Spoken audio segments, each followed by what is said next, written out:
Color guard attention. Color guard forward march.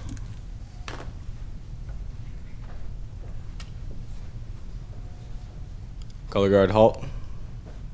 Color guard prepare to post the colors.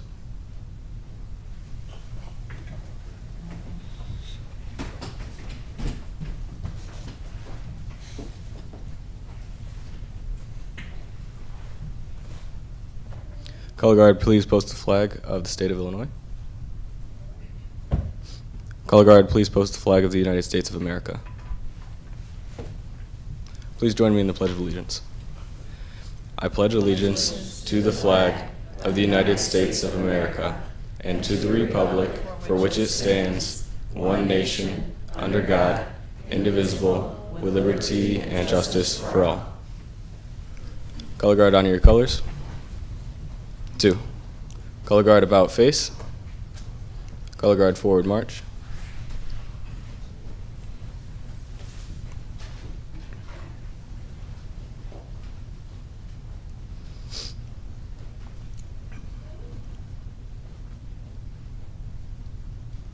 Color guard halt. Color guard dismissed. You may be seated. Thank you. Mr. Maduris, if you would, board affirmation statement.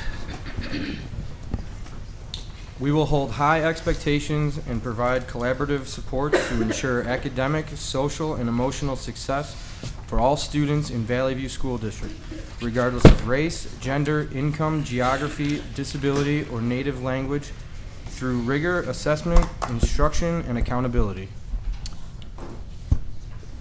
Mr. Gazafi, in the absence of Dr. Mitchum, if you would please. Yes, I would recommend to approve agenda as presented with the exception of student due process case G, which would be accepted out. So moved. Motion seconded. All those in favor say aye. Aye. Opposed, same sign. The ayes have it. Treasurer's report. Mr. Gazafi, while you're at it. Treasurer's report action 5.1 is the monthly report including the financial reports, balance sheets, and summary of revenue and expenditures, along with the interim obligation payments for February 2016, totaling $3,358,208.80 for your consideration and action. Motion to approve. So moved. We have a motion and a second. Second. Any discussion? Roll call vote, please. Member Baduris? Yes. Member Felice? Yes. Member Perro? Yes. Secretary Sikora? Yes. Vice President Hansen? Yes. President Quigley? Yes. Treasurer's action report 5.2 is the schedule of bills for March 2016 for the Education Fund, Operations and Maintenance Fund, Transportation Fund, Tort Fund, and Food Service Fund. Total bills payable for the month, $2,436,186.86, also for your action this evening. Motion to approve. So moved. Second? Motion and seconded. Is there any discussion? Hearing none, seeing none. Roll call vote, please. Member Baduris? Yes. Member Campbell? I'm sorry. Member Felice? Yes. Member Perro? Yes. Secretary Sikora? Yes. Vice President Hansen? Yes. President Quigley? Yes. We've got the summary of investments for February, the state funding update for February, as well as the school trust account activity for January. If you have any questions, be happy to take them at this time. They are for information, no action needed. State funding update, I do see that the state dropped us a check for almost $8 million. That should have been your happy dance day. Yes, very surprised to receive that in light of the events going on in Springfield. Considering their current budget situation, and that's very pleasing to know. Thank you. Moving down the agenda, consent agenda items. Gary? Recommend approval of the board meeting minutes of 2/22/16, the executive session meeting minutes from the same, Illinois IHSA, Illinois High School Association membership renewal for both Romeoville and Bolingbrook High Schools, as well as gifts for Independence and R.C. Hill Elementaries. So moved. Second? Motion is seconded. Any discussion? Hearing none, seeing none. Roll call vote, please. Member Baduris? Yes. Member Felice? Yes. Member Perro? Yes. Secretary Sikora? Yes. Vice President Hansen? Yes. President Quigley? Yes. Next, Pillars of Valley View. STEP Campus. Vice President Hansen.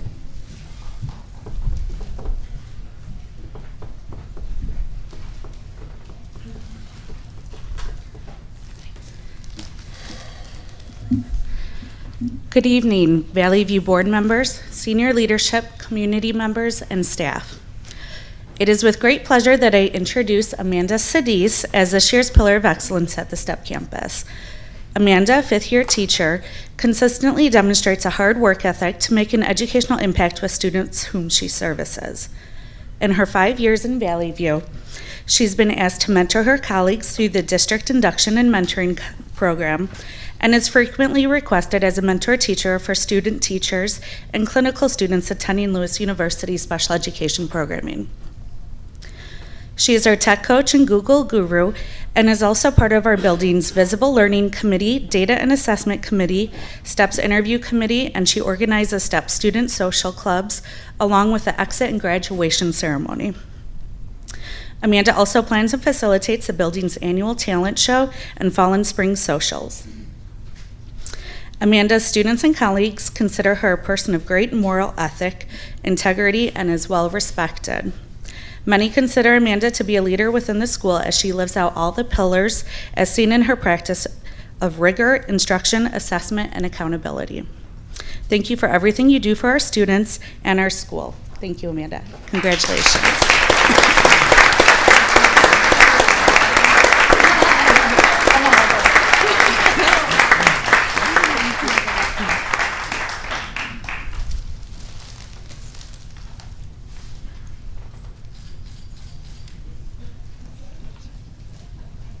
Thank you, ladies. Next up, Brooks Middle School. Member Sikora, Dr. Woods. By the way, that was Miss Alex, and she didn't introduce herself.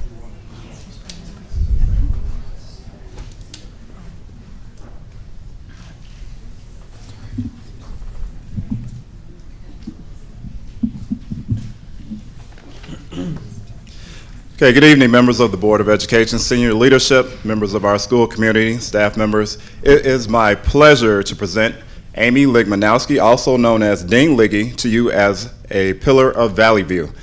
Amy is a powerhouse of an individual. If you ever wondered if it's possible to quiet down 400 chatty sixth graders after lunch, she's living proof that it is. Even though her job position is entitled sixth grade dean, her work to shift the mindset of our students and staff spans all grade levels.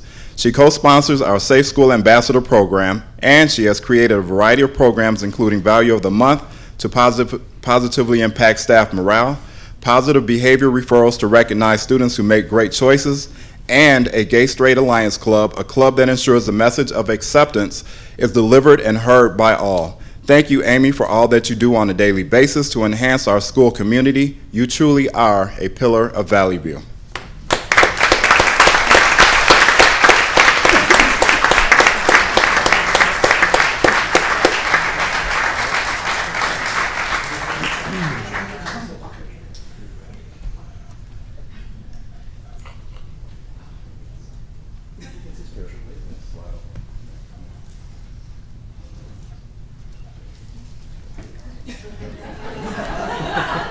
You gonna do it by height?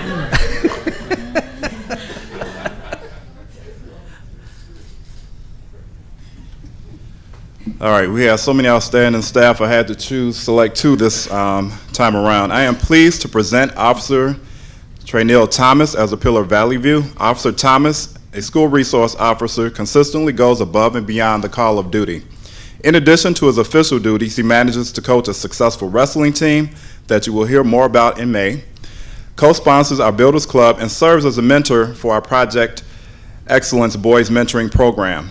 Many kids at the middle school keep adults at an arm's length. This is not the case for Officer Thomas. All of our students know and admire him. The deep relationships that he fosters with our learning community facilitate our ability to accomplish our goals. We extend many thanks to Officer Thomas for all that he does for us. He truly is another pillar of Valley View.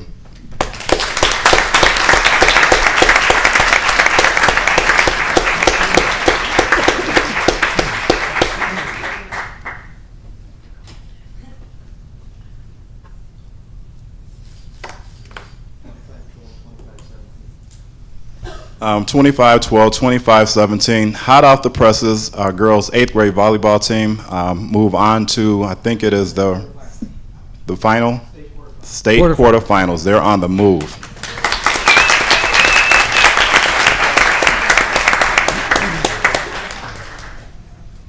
Next up, Jane Adams. Dr. Pascavage.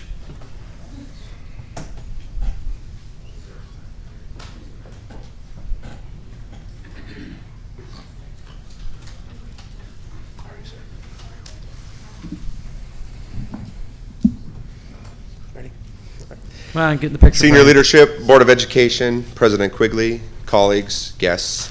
My name is Jason Pascavage, and I am the proud principal of Jane Addams Middle School. Today, our pillar of Valley View is Miss Kelly Norris. She's a leader for students, staff, and families at Jane Addams Middle School. She supports students inside and outside of the classroom, both academically and socially and emotionally. When I asked Miss Norris, she said, after 15 years in the business sector, I returned back to school to earn a master's in teaching from National Louis. After graduating in 2006, I was lucky enough to get hired at A. Vito Martinez Middle School. This was like winning the lotto because I absolutely loved my teaching, student teaching, and long-term guest teaching roles at AVM. Next to being a mother, teaching brings me the greatest joy in life. To see the students understand a difficult concept or enjoy reading and writing is a thrill I cannot fully express in words. Miss Norris, I loved that book, is music to my ears. If you ask students about Miss Norris, you'll be like, who's your favorite teacher? And they'll be like, Miss Norris. And I'll be like, oh, you have her for language arts? And they'll be like, no. And I'll be like, how do you not have her for language arts and she's your favorite teacher? She spends a great deal of time with our students in all realms. One of our after-school activities that she sponsors, they go to a variety of different places. They go to the Manor, they do Let Ready Set Ride, but you'll see 50 and 60 kids after school when they don't have to be there. And that's the sign of someone that it just goes so far beyond the classroom. Daily, Miss Norris exhibits the Jane Addams character traits of being a leader, standing up for what she believes in, and she doesn't quit on her colleagues or her kids. She understands and accepts the responsibilities that come with being an educator. Kelly Norris, our pillar of Valley View.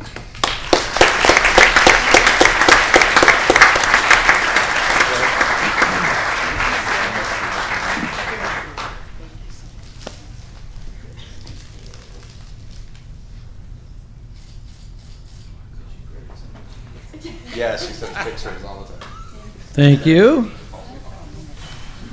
And last but certainly not least, Independence.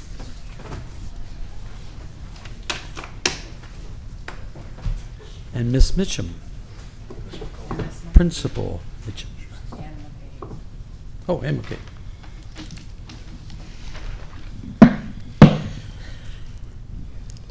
Good evening, members of the board, senior leadership, and members of the community.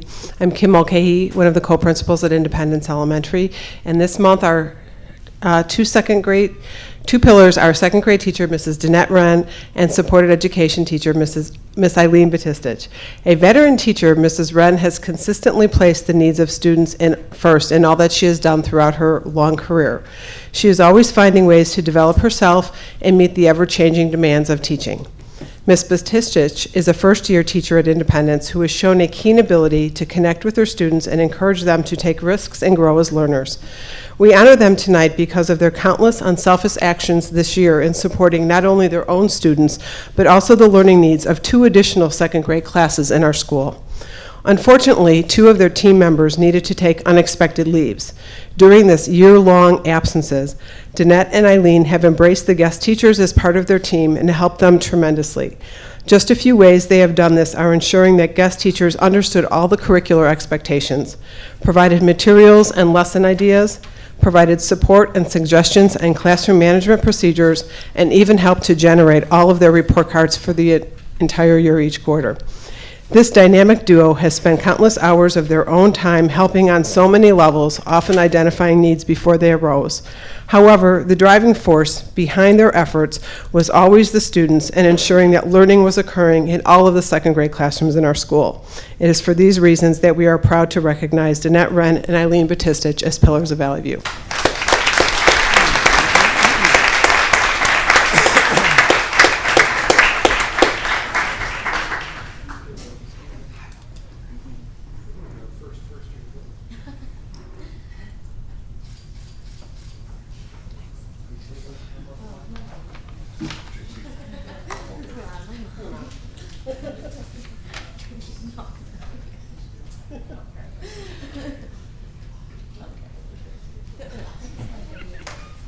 Thank you, ladies. Next up, Eagle Scout, Ryan Wagner. Mr. Wagner and your family, please. You didn't do this by yourself, Mom, Dad. Come on. Your brother can take the picture. I thought you were doing it. Yeah, well, you said you wanted to. No, you go right ahead. I'll read it. Yeah, you got the thing.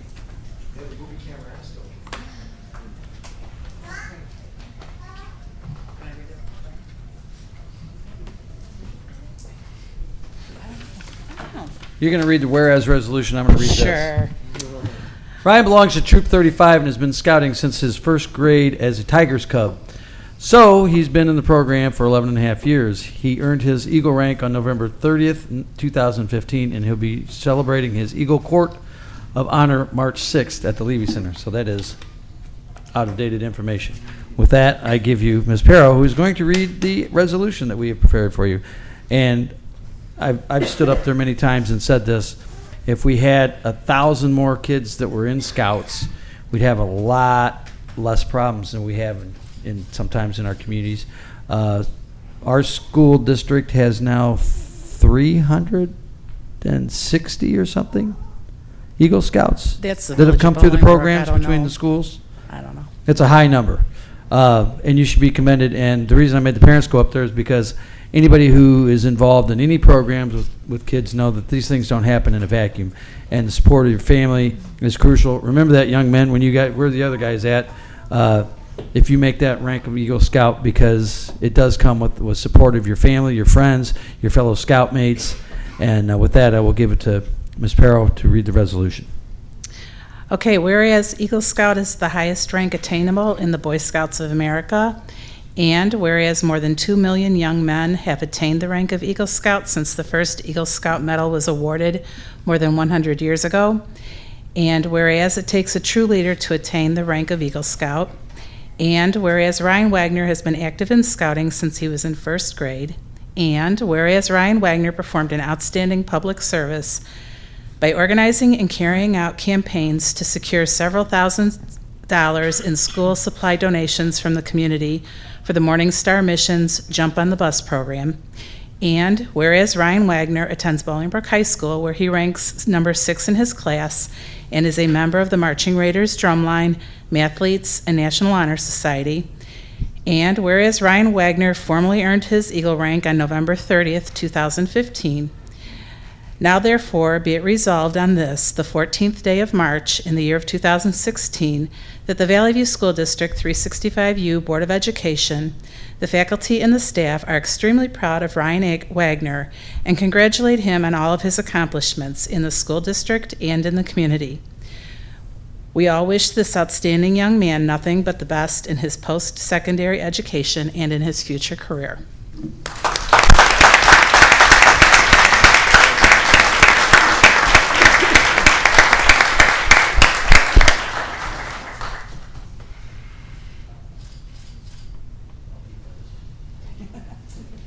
Somehow I think you guys knew each other through Brian.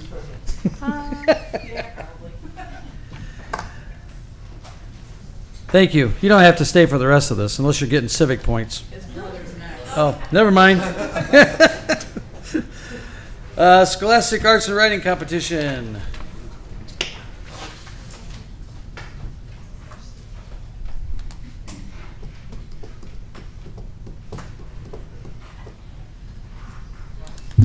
Okay, talking about hot off the presses, that we just got this information today, and apparently good stuff runs in the family, because Brendan is brother of an Eagle Scout. That's fantastic. I got to tell you just quickly, I was invited down to a classroom. Ms. Green asked me to come down and listen to some poetry, and I said, yeah, sure, why not? You know, that's what I do, and that's what the kids do. I have to tell you that I listened to a couple of kids recite their poems. Brendan was actually one of them. It just dawned on me a little while ago. I had to leave the class because their poems were so moving. I got emotional, and they're not supposed to see their principal cry, so I had to step out. His poem just, knocked me off my feet. So at any rate, without further ado, I'm going to bring Mrs. Green forward to introduce Brendan to you. This is an educator who goes to great lengths to knock down the walls of her classroom to extend learning beyond. Ms. Green, please. Thank you, Keith. Brendan is one of those kids. Early on in the year, he shows up early and asks me and tells me and talks to me about new things he's thinking about and what he wants to do. He's just an exemplary learner in every way. So I wasn't surprised at all when he at the last minute had 3 poems ready to submit to the competition. And I wasn't surprised when we figured out that he was a regional award recipient. Today was the day to find out the regional winners with a gold key, which Brendan was one of those, go on to the national competition. And I've had students win regional awards before, but I've never had a national winner until today. We found out they were announced. Brendan won a gold medal in the national competition. So.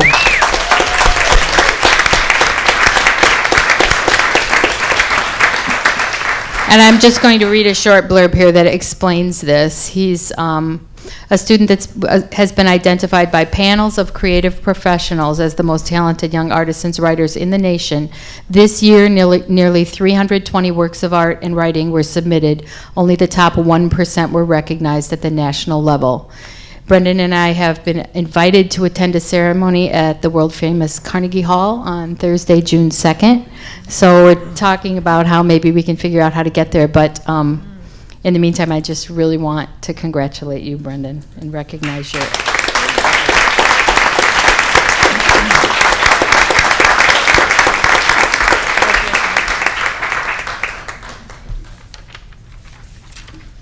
Congratulations, young man. Like the tie, by the way. Fantastic. Is that your dad's, or did you come up with that one on your own?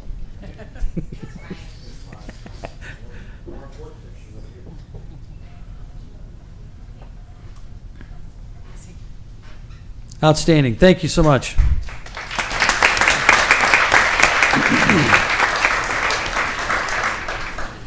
Speech contest, state qualifiers.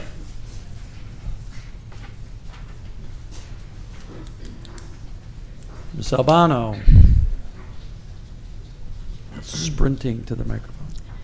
Good evening, members of the board, senior leadership, community, staff.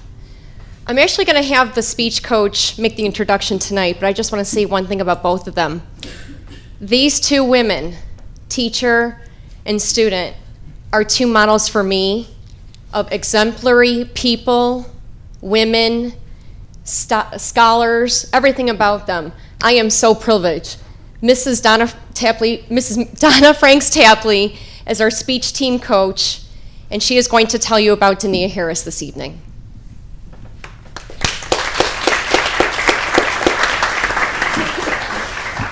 Good evening.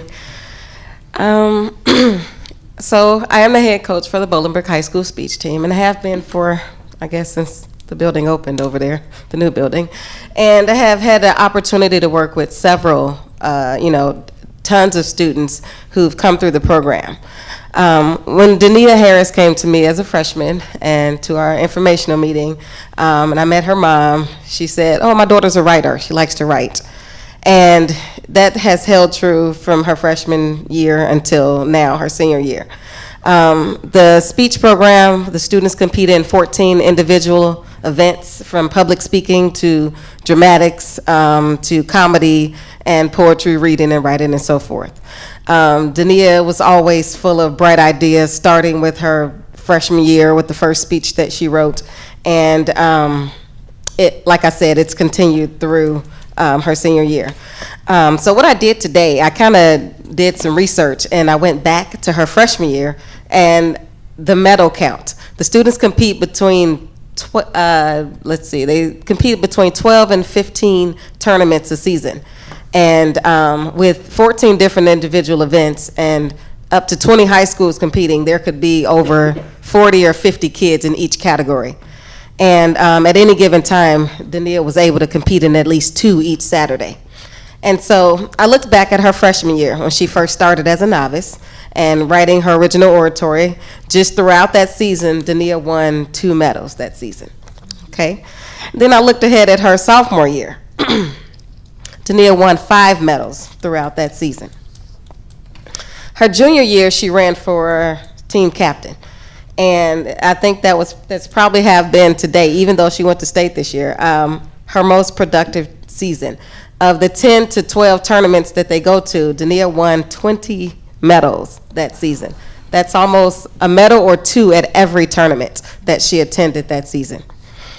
And her senior year, which is this current year, she advanced to the IHSA state final, and in total she won 17 medals this year, which is a total of 44 total medals in her speech career. So I just think that's a major accomplishment for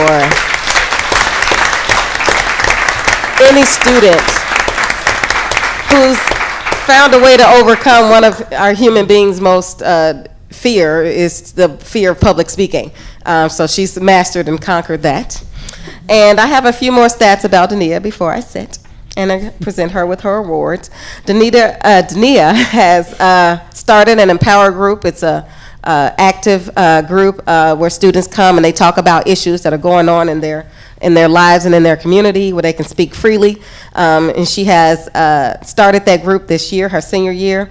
She's also started a prayer group in the morning with students who want to come and pray before classes start at the beginning of the day of their own free will.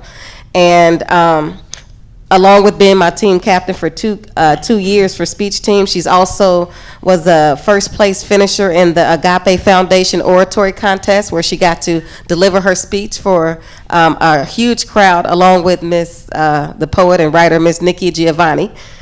She was actually able to, she was the keynote speaker for that evening, and she was there.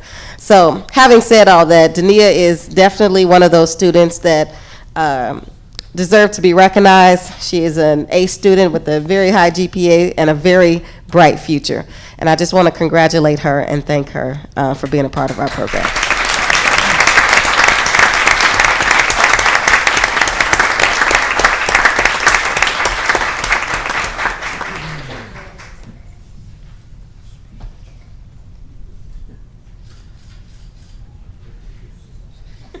Thank you. Thank you, ladies. Fantastic. Next up, middle school spelling bee champions. Good evening. Can they I have here? any of the middle school spelling bee winners who are present tonight come on up to the podium?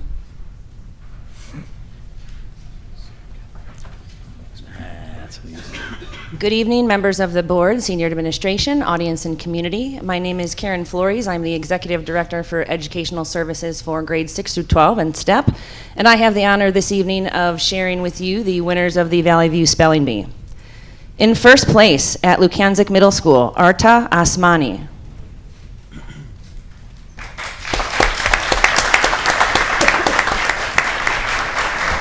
In second place from Brooks Middle School, Simran Sangera. Third place from Humphrey Middle School, Samantha Welko. And our Will County Spelling Bee qualifiers from Jane Addams Middle School, Akila Essex, who's not here this evening, and Abdullah Schwab from Martinez Middle School. Congratulations, everyone.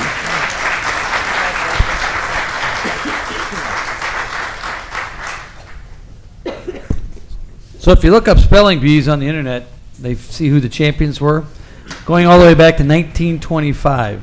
In 1930, the winning word was fracas. Just so you know.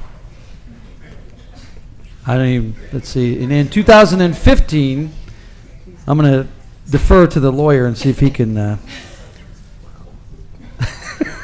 His response was, "Wow." The word is SCHERENITTENUNATAK. So if anybody can pronounce that, come on down, and maybe you could be the spelling bee champion. That was at the national level. So whatever you guys are studying, there's your competition. So good luck with your future spelling bee competitions. Thank you. Next, liaison reports. Any and all from my left? I've got a couple to report on. With regards to our Concussion Oversight Committee, I'd like to send a special thanks out to all the committee that's attended, especially to Maddie Kaminskis from BHS. Purpose of the committee is to comply with the new Illinois state law that has mandated that each school district must develop a return to play and a return to learn protocol policy for all students believed to have experienced a concussion. The deadline is September 2016. In our first meeting, we discussed the best means and ways to communicate our policy both to the community and families of Valley View once it's been school board approved. Our second meeting, we discussed the internal school district communication. For example, how the information will be disseminated and passed along to the district personnel once a student has been diagnosed with a concussion. In our most recent meeting last week, we discussed how we will communicate to the personnel at the elementary, middle, and high school levels, because at each level it's different as far as people that are involved. Currently, we do have some district documents that can be modified to help us achieve this September goal. We also last week had a finance committee meeting. Both myself and Member Baduras attended it with Assistant Superintendent Gary Grizafi and Mike Lopez. Discussed several projects, budget estimates, as well as completion priorities. There's been 8 projects recognized as a priority 1, and a few of these projects have already been presented as information items and a couple are being presented tonight for action items. Our Wilco Board of Control meeting will be tomorrow, so I'll have more on that at our next meeting. And then with regards to Hearthaven Outreach, the 3-on-3 tournament that happened last weekend was a huge success. Thanks to Valley View for its continued support to Hearthaven Outreach. Special thanks to Dr. Mitchum for coming out and supporting the event. Our hope is to have him as one of the coaches next year. So that's what I got.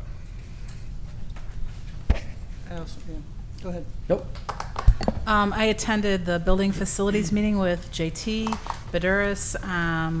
It happened to be right after the finance meeting that it was just mentioned, and we talked about alternatives for funding the large projects in the district. Okay. A week ago Friday, I attended the LGBTQ convention, all-day convention, basically dealing with transgender issues that will be coming in the near future. Right before this meeting tonight, I attended, and Diane Perro attended, the academic committee. We talked about early release for the elementary teachers to do some collaboration that will be discussed later on tonight. We are still dealing with the departmentalization of the elementary, which we've ran into some problems only because 5th grade is considered junior high, which is kind of interesting at the state level. And we also talked about possible community service hours at the high school level. From my right. You don't want to be redundant with what they've already reported that you were at? Great job. I did look up the meaning of that word, by the way. It's German for the art of cutting paper into decorative designs, just in case you were wondering. I did have I was in Springfield last week when the Senate was in session. The House is not coming back. Well, they were out for last week. The Senate was in. And I did attend the the K through 12 and higher education hearings. I just happened to be there when they were going on. The state superintendent of schools was there testifying on the lack of funding, shall we say, that the state provides to education in the state of Illinois, which is one of the reasons our property taxes are so high. He explained in great detail. The state foundation level is $6,133. We average about $2,000 per student from the state. So that should give you an idea of the discrepancies that are throughout the state. And there, of course, there are school districts that spend $20,000 plus per student, and there are school districts that spend that $6,130. Is it 133? $6,133? I think that's the right number. Anyway, in talking with Dr. Smith, I offered up anybody and everybody that is in our district to let them know what the impact of state funding means to a district like ours. We are extremely diverse in about every category you can think of. And I said, if you want to paint a picture of what a school district looks like in the suburbs, we're it. And we can cover pretty much all the bases. Although we're large, we also have a lot of issues that small districts face. And although, everything, they have their problems in the city of Chicago with CPS and so on and so forth. But we have our problems too, and we face them and we try to knock them down. And I explained to him, I said, I've got a great finance director, I've got a great superintendent, I've got a fantastic board. We have all kinds of administrative people, principals, teachers. If you need somebody to put a face on a program, I will be happy to have them come down to Springfield and testify and talk to anybody that it takes so that the state of Illinois will understand what the funding issues mean, not only here at the K through 12 level, but also what they're doing to our state university systems. And any of us that went to a state college, I did, Eastern Illinois, even though they're not on the map, all those schools rely on state funding. All of our schools rely on state funding. Whatever the mechanisms are for them to get that money to us and change the formulas, obviously we don't want to be a donor school, or no, we don't want to be a donor district. They're going to have to raise taxes. They know that. That's been said for several years now. But to get the tax burden off the local taxpayer, the state of Illinois has to step up and get it off our property taxes and find a formula that works for everyone so that this district can prosper and all the other districts around us and statewide as well can prosper. So that's my offer to them, and I think that they will be taking us up on it when it comes down to testifying, be it on a committee, a commission, one-on-ones with legislators, whatever it takes, because it's a tragedy what's going on with education in the state of Illinois, if you ask me. So we have to fund it. We have to take it serious because there's too much hodgepodge and people at the end of school years, school districts that are Band-Aid approach to their financing at the end of the school district. It's in the school year. We don't have that problem, fortunately, but there are many, many, many, many districts that do. Many, many, way too many school districts that are on the watch list. So I please encourage the state of Illinois, our representatives, our senators, the governor, the leaders, and all the houses down there. Please solve the problem and make everybody whole, not just winners and losers. Let's make everybody whole and do this thing the right way. So that's my offer to the state of Illinois, and hopefully they'll take us up on it. Audience participation. Anybody in the audience wish to express their views to the board this evening? Please state your name and where you're from.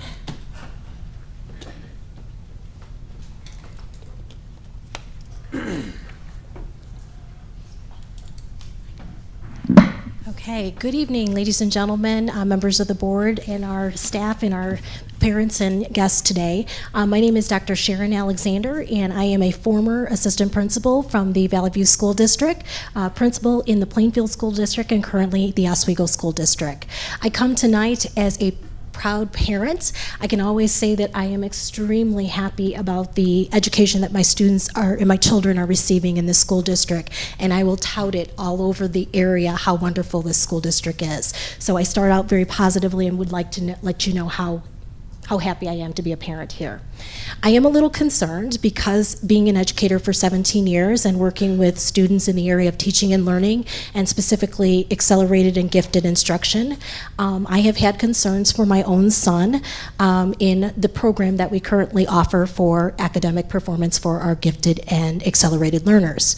Last year, the school board spent significant money on an audit to look at what are the best practices for accelerated and gifted learners, and from what I understand, that audit brought information and research, but the concept and the final ideas were not moved forward by the board.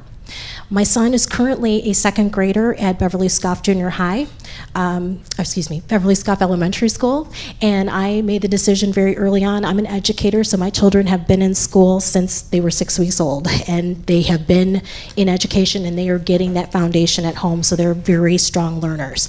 He is sitting in that second grade classroom, but he is also in third grade math and third grade language arts right now, and receiving exceeds on all of his work. I received a letter on February 23rd from the district signed by Dr. Mitchum indicating that my son had not currently met the 120 level for the Naglieri score. And as an educator using the Naglieri, that is just one indicator that we typically use for honors placement, but we usually use 5 to 6 other indicators, including their PARCC assessment, including their MAP score, including their teacher recommendation, and we are currently using one indicator. My concern at this point in time is that my son is continuing to exceed in that third grade classroom, and we have other students that really and truthfully need to be pushed with the rigor and the curriculum, and the current process in the Valley View School District is to do a magnet program where students are sent to 2 locations only. That program is antiquated. It was a program that existed when I was an administrator here. It is a program that existed in the 1970s, and I am concerned that we are still doing that in 2016. I would not want a surgeon to do my heart surgery at this point in time who is studying in 1970. I would want somebody who knows best practices and telling me what my child needs to know at this time, or doing that surgery to today's standards. At this point, I'm not certain why we again are using one indicator, and this one indicator is a nonverbal spatial test, which only tells you somewhat of the information that is typically acceptable for students of color or students who may have some concerns beyond the academic performance on achievement. My son is exceeded in all of those areas, and again received a letter saying that he did not meet the expectations for challenge. Again, he is an N in reading, which is supposed to be what he is at the end of this school year, and he, as well as many other students in this district, are not being pushed. They are not being challenged. If our expectation is for our students to be their very best on the ACT, they have to have access to rigor. We have to have a program where each and every one of our elementary schools has a differentiation specialist with a gifted in education background. There's a very short online class that many districts are using, and every student gets that access. We're looking for those students who are on the bubble. We're looking for those students who are high performing, and we want to differentiate and push those students so that they are all successful. My concern and issue for the board tonight is why the recommendation was not honored last year. That was what was brought to the board as best practice. I do know sometimes financial reasons are the reason why we don't do certain things, but I would like to continually ask that question. I know I've sent the letters to the board. I will continue to send letters, and I will also continue to bring those individuals that I work with that are specialists in the field, because gifted education is important to all of our children, not just my own, and we need to be looking for other students to push that rigor. Thank you. Thank you. Thank you for your input, Dr. Alexander. I do want to say that we can discuss your son specifically, but if that wasn't clear in the letter, we do use other data points, MAP being one of them, but beyond that, we do use the Naglieri assessment. And so we can certainly discuss that further, and I thank you for your input, and I welcome continued input as we continue to look and refine that program, and we can follow up. Good evening, Board of Education and senior leadership and members of the community. My name is Claudine Sharko, and I am a 16-year veteran teacher at Humphrey Middle School, and I guess on the side, I'm the vice president of the Valley View Council Teachers Union. Something was brought to my attention, but I'm speaking more tonight as a teacher rather than a union leader, and it was brought to my attention recently that there is going to be an elimination of the middle school course of Family and Consumer Sciences, and I don't know the logistics of why that decision was made or what was the premise for that decision, but I have to say that if that is the case, then I'm extremely disappointed in hearing that.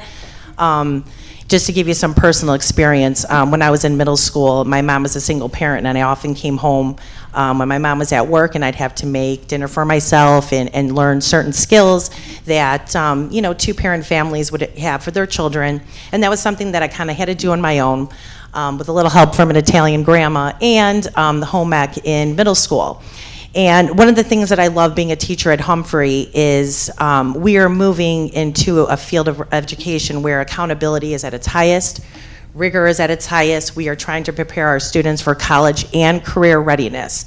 And I feel that if we're going to move our children into the global economy that we share with the world into the 21st century, I think there's other avenues and ways that we can spark interest within our children. And whether it's culinary school or you're watching the Food Network, and you know, my students and I, we talked about the show Chopped, and we talked about different things. And you know, I feel that there's different things that we can do for our children besides your core content area and, you know, your math and your science and things. But however, when you look at the Illinois State Board of Education and their college and, their CTE framework, they are incorporating ELL, they are incorporating science, they are incorporating mathematics, and just life skills that I feel is very important for our students. And I think that it's worth a conversation. I'd be more than happy to sit in on a meeting, but you know, it's a beautiful thing when you walk into a middle school on a Friday and you smell something, the kids are making, you know, a pastry or a pancake. And it may seem punitive, it may seem not part of, you know, a direction of rigor that maybe the district is saying that they want to go into. But I feel that this class is very important, and I feel that culinary school is an option for many of our students, daycare, and, you know, having a very short school day, as we've talked about with senior leadership, social emotional learning is a component that's very hard to get into our classes. We are so overwhelmed with content and assessments, and I feel that this is a class where we can even address some of that. So if it is an action report or if it has been decided, I would like to say as a teacher, I'm very disappointed to hear this course being removed. I know that many of you have gone through our school system, have sent your children to our school system, and I'd really like it to be considered as a course that can stay at the middle school level. Thank you. May I offer a comment? Okay. Thank you for your comments. I do want to say that this decision, in terms of looking at the careers offerings at middle school, was not a brief conversation at all. It's been a conversation that we've been having for quite some time. We agree with you that all of those life skills that you mentioned are very critical and very important for our students as young learners, as adults, and in their life after school.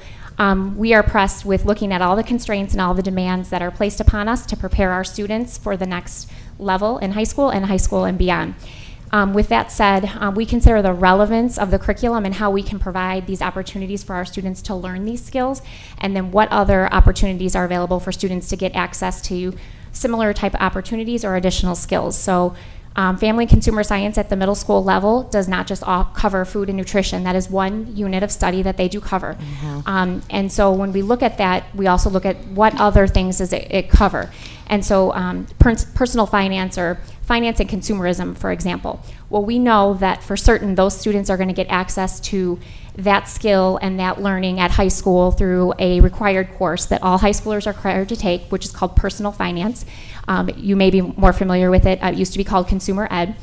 And so that's just one example of we look at where are there opportunities to provide information for our students. One unit of study in FACS is internet safety and security. Well, we know that we have a lot of other opportunities where that's currently infused and where we have opportunities to strengthen. And so we are not in any way, shape, or form wanting to take away experiences from our students or limit them to only a academic literacy and math domain. When they have other opportunities in middle school to experience music and art and applied tech, they will also have expansive elective offerings at the high school level in our campuses as addition to Wilco. So they will have those opportunities to explore parenting, nutrition, culinary arts, and all of those opportunities. When we look at the relevance of the curriculum and the demands to prepare our students for 21st century skills in terms of global digital literacy, information literacy, and a lot of those other skills that are considered softer skills, we see that we have great opportunity in our careers classes and our core classes to provide that same type of access, as well as the social emotional learning opportunities that we've had conversations about.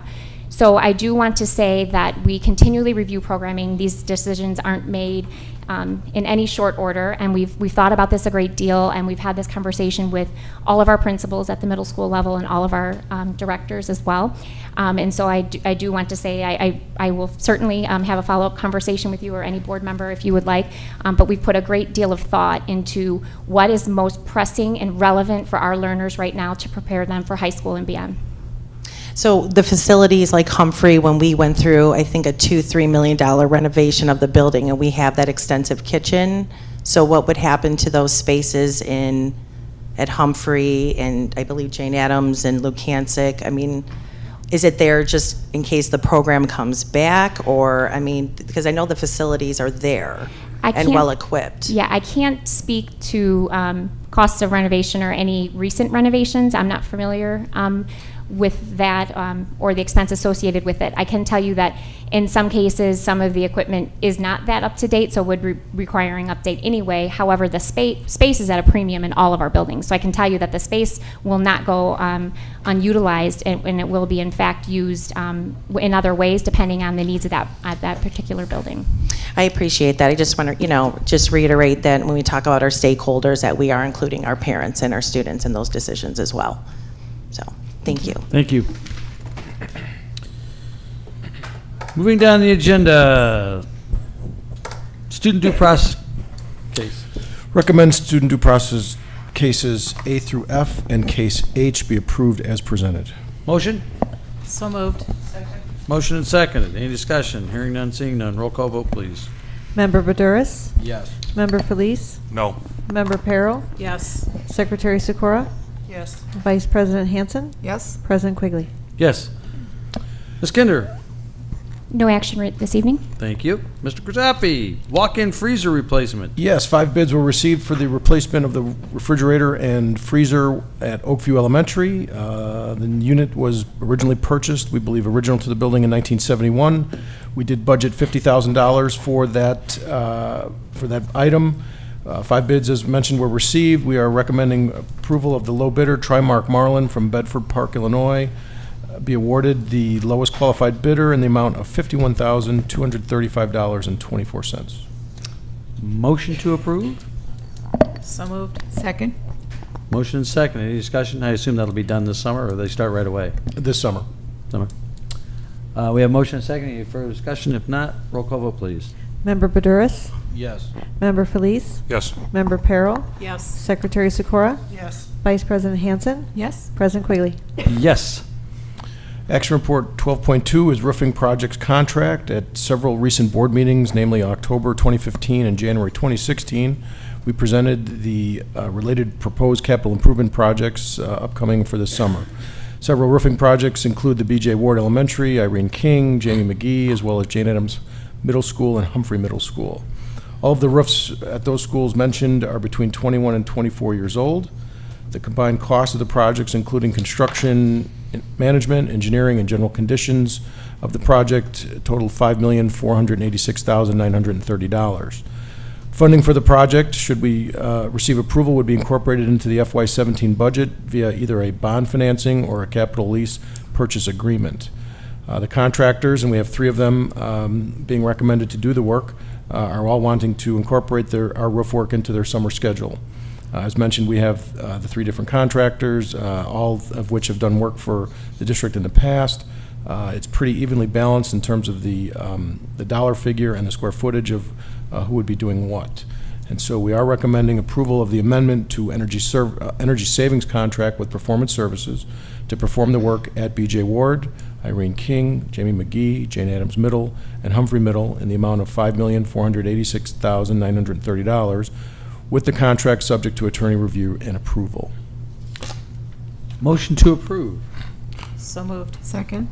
Motion and seconded. I know it's probably in here, but what's the warranty on these? 20 years. 20 years. From the 20. company? Pardon me? It's in it's in there? It is. It Okay, would be. it's a big, long contract, and I didn't want to get too into it. Any other questions? The reason, how many different contractors are doing the work? 3. And the reason for that? That's a lot of square footage, and we did not want to put all our eggs in one basket. Probably not make sure you doable with one contractor. Also, if there's things that they find underneath the things that they might be removing, we do have some a general cushion in there for some. We do have some general conditions incorporated into the contract. We did take core samples of all the roofs to make sure we knew what we were getting into before we put it out to bid. Okay. Thank you much. We have a motion, we have a second. If there's not further discussion, roll call vote, please. We are spending money. Member Badouris? Yes. Member Felice? Yes. Member Perro? Yes. Secretary Sikora? Yes. Vice President Hanson? Yes. President Quigley? Yes. Next, truck fleet awards. Final action report includes a vehicle replacement purchase. We've discussed at the Finance Committee held March 3rd. Truck 7, which was in such bad shape that it was sold for scrap due to being cost prohibitive to perform the repairs needed to make it roadworthy. We also discussed the need to purchase 3 new vehicles at a time when winter was coming to an end. After additional discussion, the committee felt it would support the recommendation to purchase 2 replacement vehicles at this time, a 1990 GMC 4x4 with 130,000 miles and a 1994 GMC 4x2 with 117,000 miles. We received 4 competitive quotes, one from the State Purchasing Program from Morrow Brothers Ford in Greenfield, Illinois, who submitted the lowest bid per truck at $31,324. Thus, we are recommending the approval of purchase of 2 2016 Ford F-250 4x4s from Morrow Brothers in the total amount of $62,648. Motion to approve. So moved. Second. Motion and seconded. Any discussion? Hearing none, seeing none. Roll call vote, please. Member Badouris? Yes. Member Felice? Yes. Member Perro? Yes. Secretary Sikora? Yes. Vice President Hanson? Yes. President Quigley? Yes. Action reports. Ms. Hawks. Thank you, President Quigley. This evening, Action Report 13.1 is the Consolidated Action Report for Certified and Classified Personnel. We're seeking your approval on 41 items for certified personnel, 36 for classified, 1 for administrative classified personnel, and 2 items for administrative certified personnel. Motion? So moved. Second. Motion and seconded. Is there any discussion? Roll call vote, please. Member Badouris? Yes. Member Felice? Yes.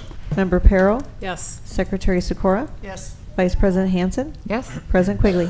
Yes. You want to? Yes, before I move on to the second action report, within the Consolidated Action Report this evening, there was 2 recommendations for certified administrative personnel. The first one is recommending to fill the position of when Mrs. Mulcahy retires at the end of this school year. We will miss her. But we needed to fill a position of assistant principal at Independence Elementary School. And Dr. Rita Guzman was just board approved. Dr. Guzman, if you'd like to come up to the podium and greet.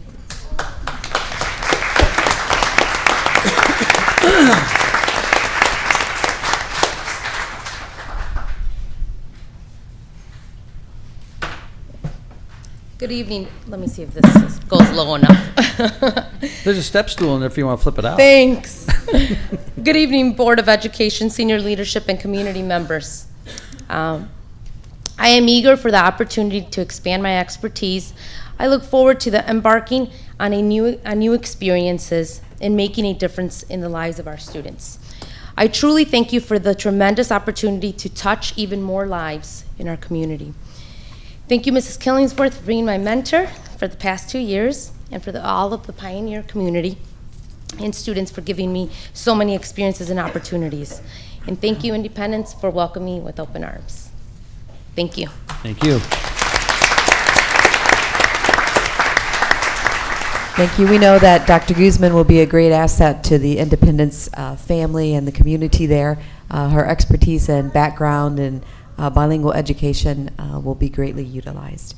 Our second hire for administrative this evening is Mr. Adam Herder, and he's being recommended as the Executive Director for Educational Service Pre-K to 5. He's currently our Director of Math Science Pre-K 5. Mr. Herder, would you like to join us? You bring your daughter up? Come on.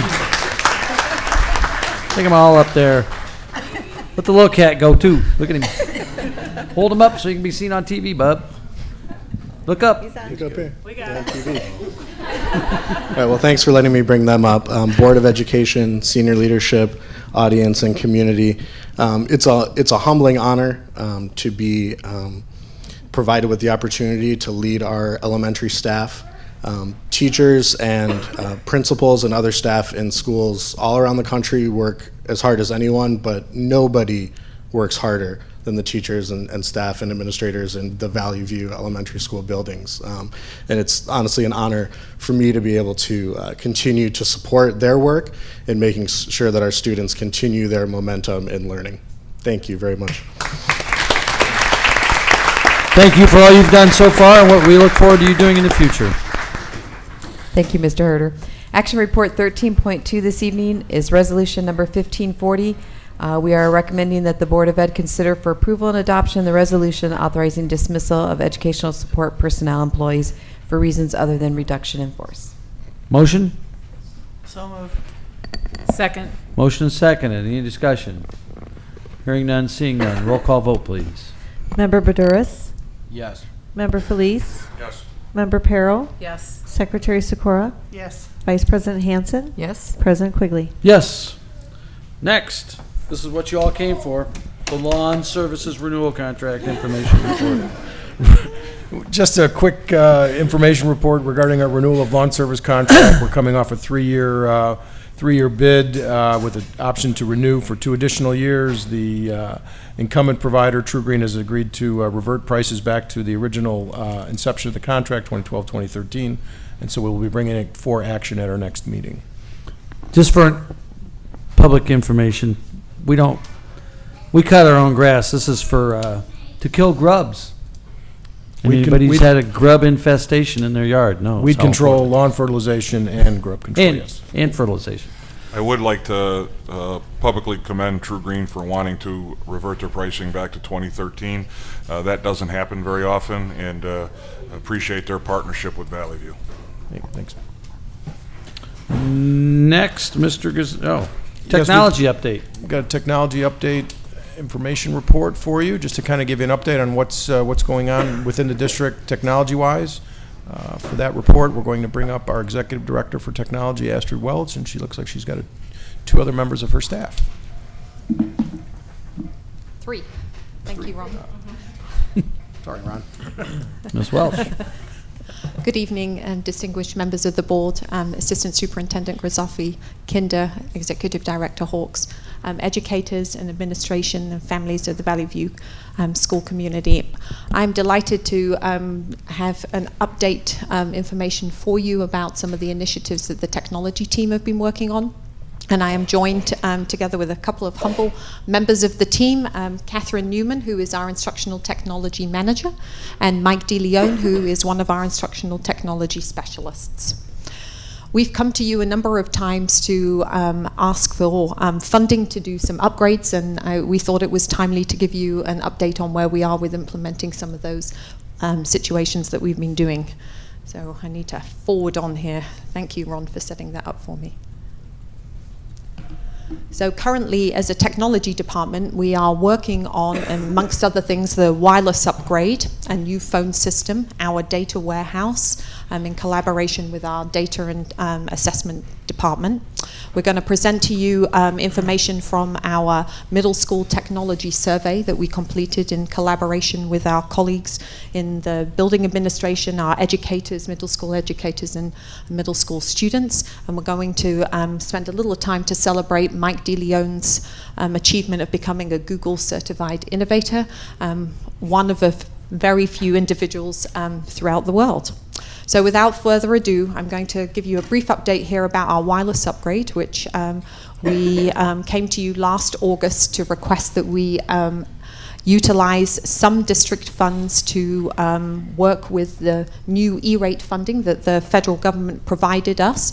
They modernized the system to allow us to apply for funds to upgrade the wireless. We received nearly $1 million approval to move forward with that, and we have currently completed 3 middle school buildings and are moving forward on schedule to complete the rest of the buildings before school starts. We talked about the fact that it has 3 additional results. The coverage of the wireless throughout the buildings is going to be vastly improved. We are also going to increase the capacity so that we'll be able to have a lab in every single instructional space, and the speed with which those devices connect is also more than 120%. Jane Addams was our first building, and we thank Dr. Paskevich and Assistant Superintendent Burrell for being the first one to go down the rabbit hole, as it were. And this is the heat map of the access points that was in place at Jane Addams prior to us doing the upgrade. And as you can see, we have good to moderate coverage throughout the buildings, and this is the heat map of the buildings right now. So we've vastly increased the number of access points, and the coverage and the speed with which those devices connect is far greater. Another initiative that we've are moving forward with is our upgrade of our phone system, Voice over IP, which, as the name states, allows us to utilize our network connectivity to deliver local calls. Some of the key functionality inputs here for our staff members are that they each have an individual phone number. They can access their voicemails from their email client, so anywhere, anytime, if they so choose. It allows us to move away from the more dated copper technologies and increase our dependence on our network. We've completed 8 buildings, and we'll again be on schedule to complete that for the start of school. And there's staff members that could utilize their laptop to listen to their voicemails, and an upgraded phone system with a directory. We are also moving forward in collaboration with our colleagues in the Data and Assessment Department to bring together all of our data that are in disparate systems throughout the district into our data warehouse system, Decision Ed. We are moving forward with that, and some of the advantages that we have stated are that the data can be represented in multiple different ways, and alerts can be set for students who fall into academic concern, and allows us to look at multiple different variables affecting students' educational or social and emotional achievement.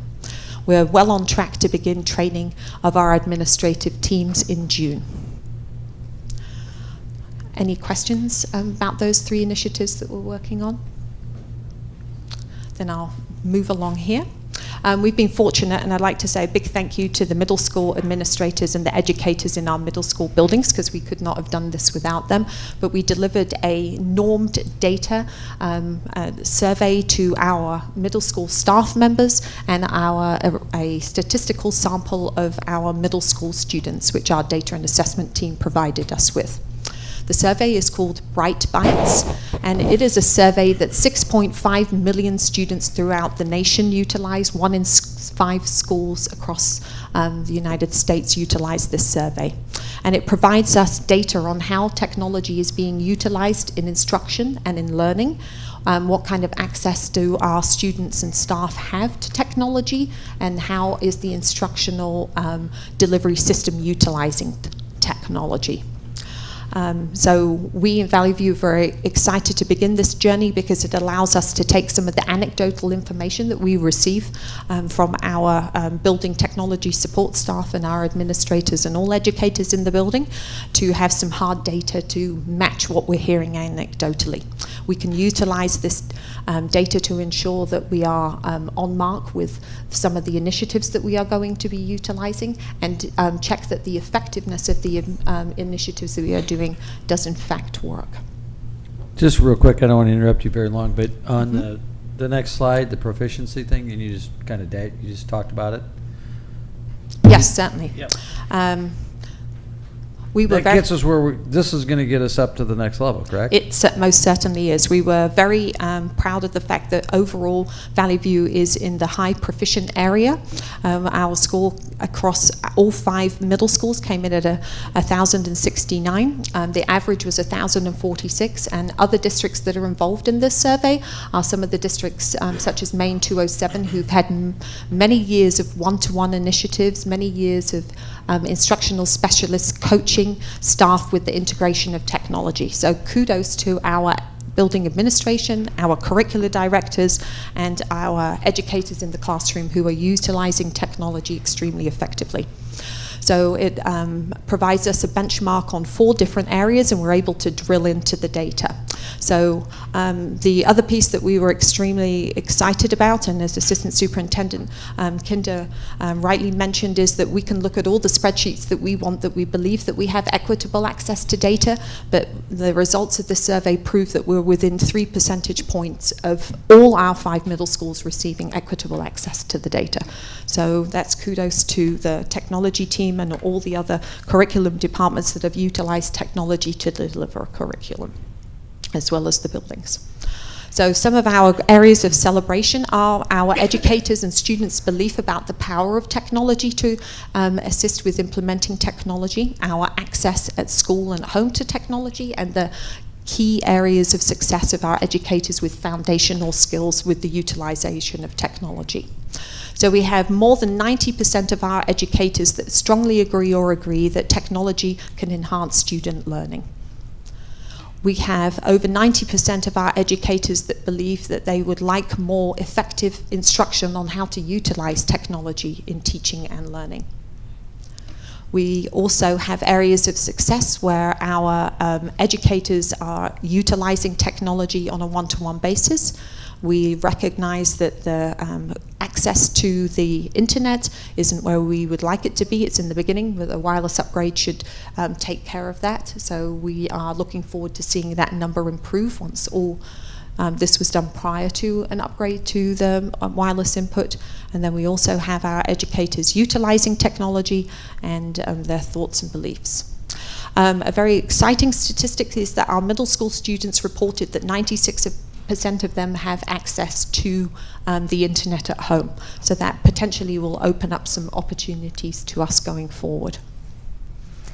Our 21st century learners believe that technology can be engaging. We recognize that there's some opportunities there to utilize the online skills more deeply, and we recognize that we need more work with our digital citizenship. So those are some opportunities that we have ahead of us.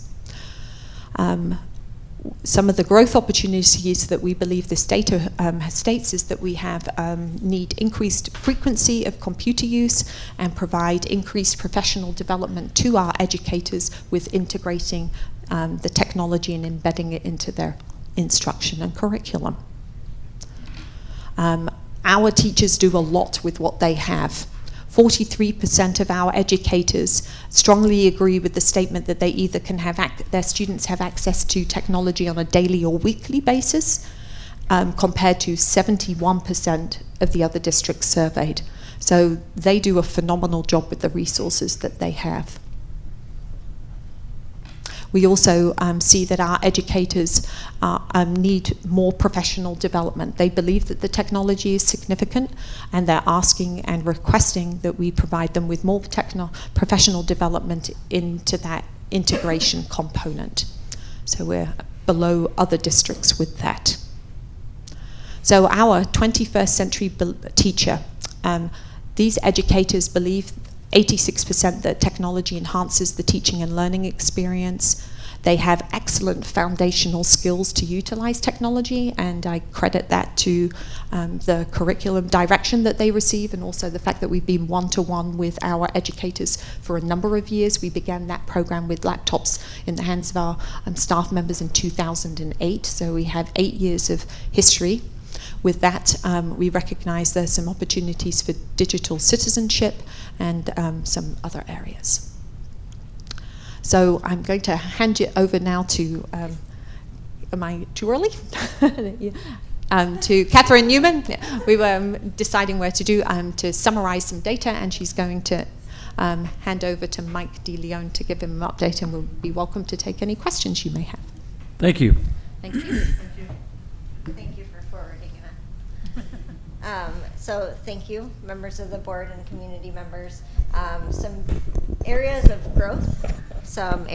growth, thank you, Assistant Superintendent Kinder, are staff access to professional development to utilize technology to promote a deeper understanding of 21st century instructional practices.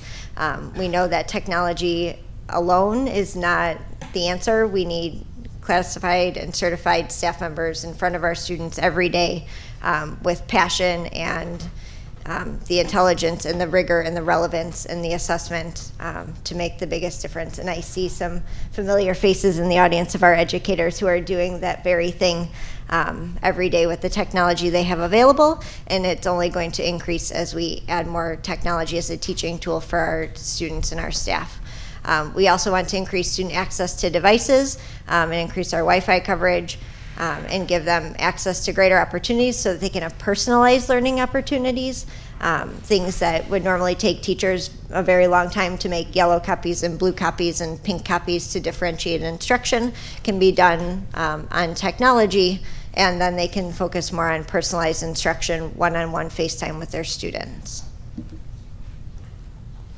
These are some photos of some of the work that's been going on in our district. In the upper left-hand corner is a library in one of our elementary schools. They're using a tablet to program what's called a Sphero. So if any of you are looking for gift ideas for children or adults in your life, a Sphero is a good one. They are using the technology to code and speak the language of computers. In the middle, students are doing an activity on a worksheet. There still is room for paper and pencil activities. They're using the technology just as our board president did to look up information to enhance their learning experience. On the right, they are reading a story that they wrote collaboratively in a Google Doc. In real time, they were able to edit that. In the bottom left is a classroom teacher at one of our high schools who planned a lesson using technology. In the middle, kids are using Ozobots, again, learning to program, so they use markers to draw on paper, and that's the language that the Ozobot speaks. And then in the bottom right-hand corner, students are using an iPhone to capture a QR code to take them to a website instead of typing in the URL. All of these things are happening every day in all of our classrooms, and the experiences will only grow. So, very excited. I also am very excited to introduce Mike DeLeon. He's a Google certified innovator. He's one of 34 in the world. He's a member of Team Awesome. That's my team. And Team Awesome is very glad to have him. He's passionate and he's excited about education and about learning and about all of our students. And I'm very excited for you to meet him and to hear a little bit about the work that he's been doing. It's hard to follow up on Team Awesome. Yeah. So, thank you, board. don't for talk having me. circles around, so we know you can. Thank you, audience. Yeah, I'm greatly honored to be. Sorry, I need that step stool. To be recognized as a Google certified innovator, one of 34 in the world. It was, again, very, very surprising to me. But I go to my team and they say, "Why? Why are you so surprised? You're here for the right reasons. You know the why in what we do. It's always for the kids." The application process to become a Google certified educator and an innovator requires some performance-based examinations. They measure how well you integrate technology into the classroom. And then the innovator application itself pretty much is you telling your story. Why are you so passionate about teaching and education, teaching and learning, and what can you do with technology to show innovative practices within the classroom to inspire the next generation? Part of that process was creating an innovator project, which I'm going to tell you a little bit about. And with that project, it's basically a way for me to measure my impact on student learning, engagement in the classroom using technology. All right, this that's about to show up is a video I created for Google. What's the most important thing in education? The kids. To help more kids achieve, introduce teachers to multiple ways by which they can deliver content using the tech and math skills they already have. Inspire the next generation of learners so they too will learn to seek out alternative ways to present, research, learn, think, and live. To make this happen, we need to create an engaging way for teachers to receive professional development that is self-paced, authentic, and most importantly, immediately applicable. A teacher's life is not easy. Finding time for PD sessions is a daunting task. I want my 10x dreams of awesomizing asynchronous learning to happen. I'll need to collaborate with like-minded individuals who possess the same vision as I do. I want us to be an influence even beyond the boundaries of our respective school districts. This work will lead to creative solutions that impact more educators and, more importantly, students, because ultimately, it's all about the kids.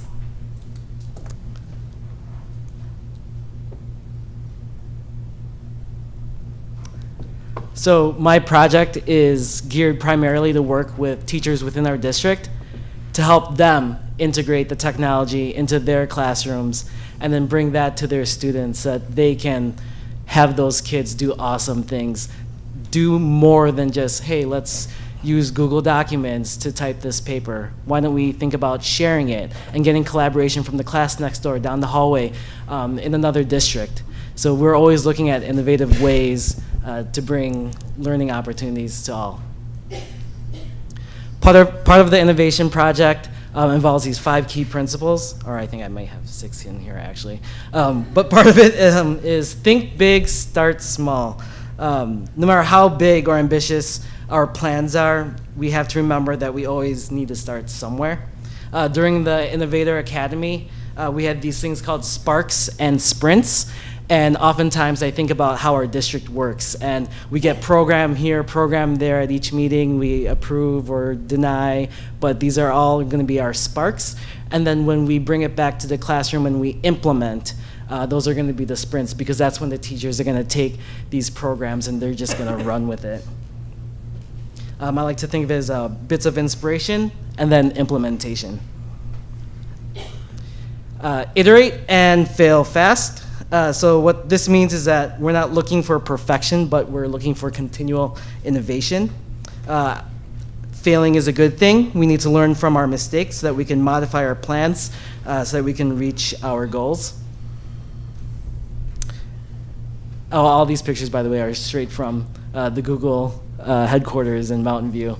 And this one's interesting. When you talk about sharing everything, this is a waterfall of Post-it notes, right? We want to encourage discussion, collaboration, and then the exchange of ideas. When you think about today's classroom, the classroom setting has always been a traditional blockade, if you will, towards collaboration. Everything is separated. We need to find as many ways as possible to bring more collaboration to the table. I love what we've been doing with our spaces in the buildings. And then the next thing is spark with imagination and then fuel with data. So we want to use data to back up our insights or help us pivot directions if needed. We want to link to iterate and the fail fast slide that we just came through. When you fail and then you iterate and you make those changes, we're getting data, right? We're getting data, more and more data, so that we can continue this innovative process. Can go on to the next slide.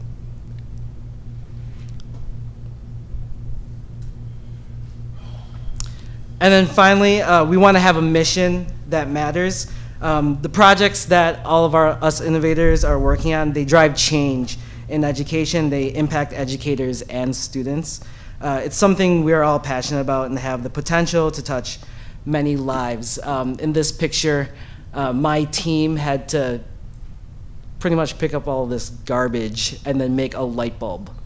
And when we made this light bulb, I was thinking about how do projects typically roll out, and how do school districts or any company starts to think like innovators.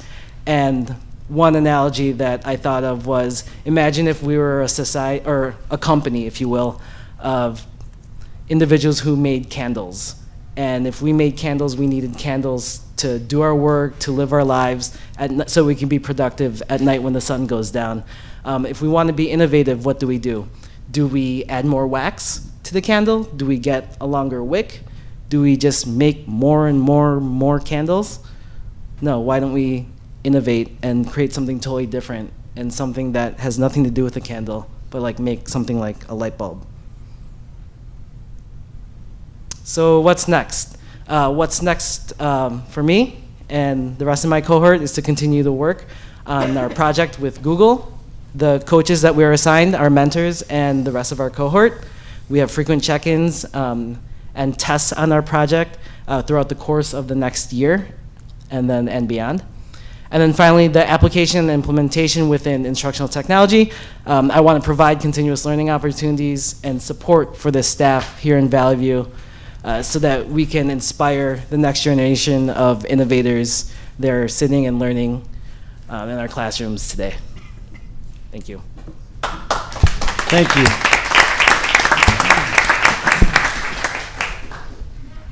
Thank you, Mike. Thank you, Catherine. Thank you, Ron. Stick around. I want to talk to you afterwards because I got a couple ideas, but I don't want everybody to know how stupid I am when it comes to this stuff. Not at all. All ideas are good. Any questions that we could answer for you this evening? We've taken up enough of your time. Thank you very much. Thank you. Thank you. Fantastic.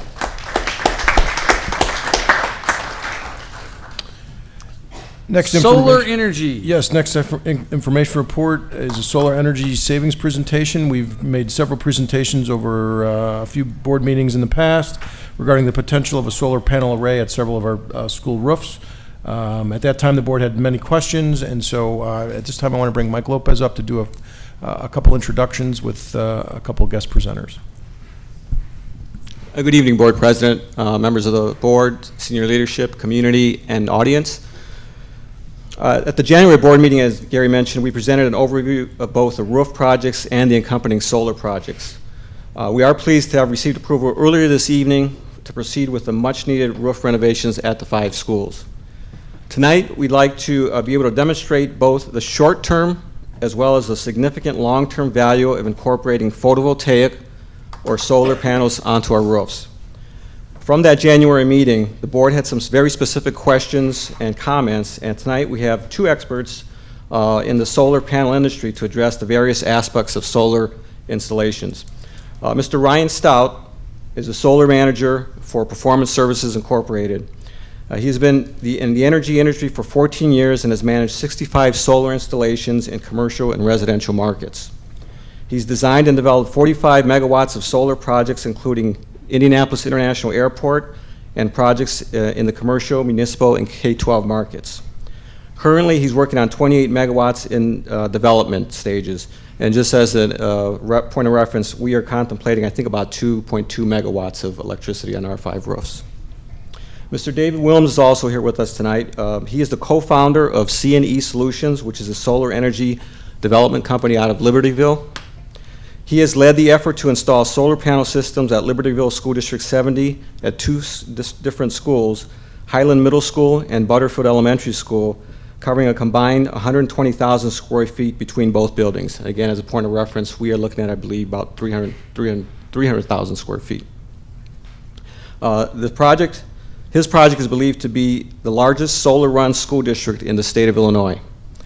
Dave is a former high school science teacher at Libertyville School District, and he is passionate about bringing the science, math, and technology of renewable energy into the classroom. So first of all, I want to have Mr. Ryan Stout come up and talk a little bit about some of the financial and technical aspects. First, I'd like to thank the Board of Education for giving us the opportunity to speak on the solar and the potential projects. I've actually put together a small presentation here that hopefully will answer some of your questions that maybe have come up previously. And then Mr. Wilms is going to come in and kind of speak on some of his personal experience with Libertyville and more of the educational benefits of the solar.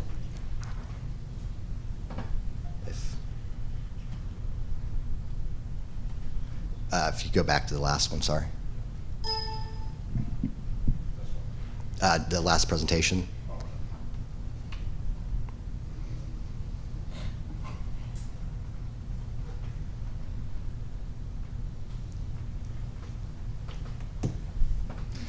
So everyone asks why solar.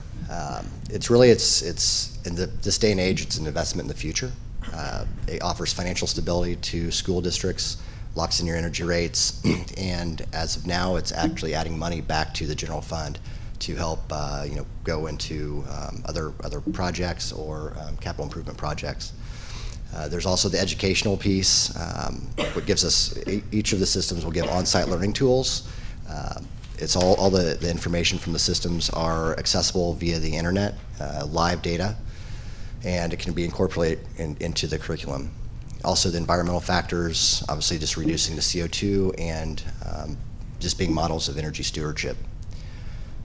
Equipment benefits, I think this was a question kind of regarding long-term with the equipment. It's also very stable. Solar, there's no moving parts. So once it's up there, it just kind of sits and works. We believe in a fixed mount system, so again, there's no moving parts, nothing to break down. The solar panels are all UL certified.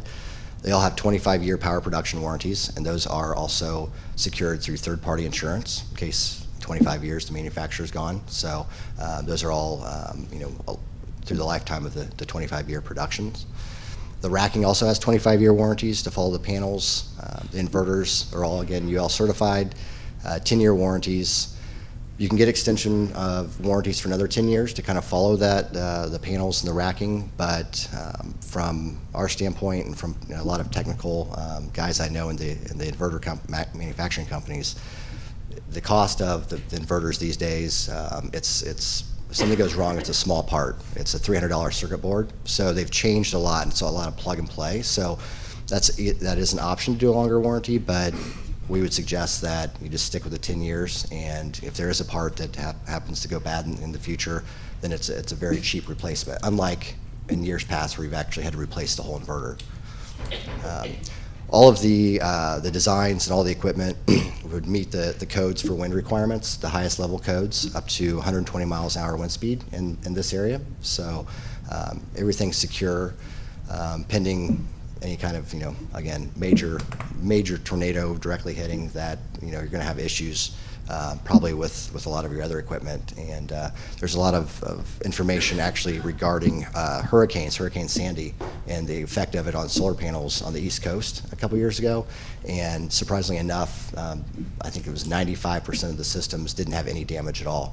If anything, there was a small 1 or 2 panels on the end that might have been moved around. So they are very stable. They're non-penetrating. They're ballasted mounted. So you can move them if you take the ballast weight off. But again, they're designed for the highest wind rating in the area. Again, the main point of the solar, for a lot of people, is just, again, stabilizing utility prices. We all know that utility, electricity specifically, the pricing is going up. Right now, you guys, so everyone in the state of Illinois pays alternative compliance payments, and that goes towards this renewable portfolio standard I'll talk about later. The reason why this is making financial sense these days.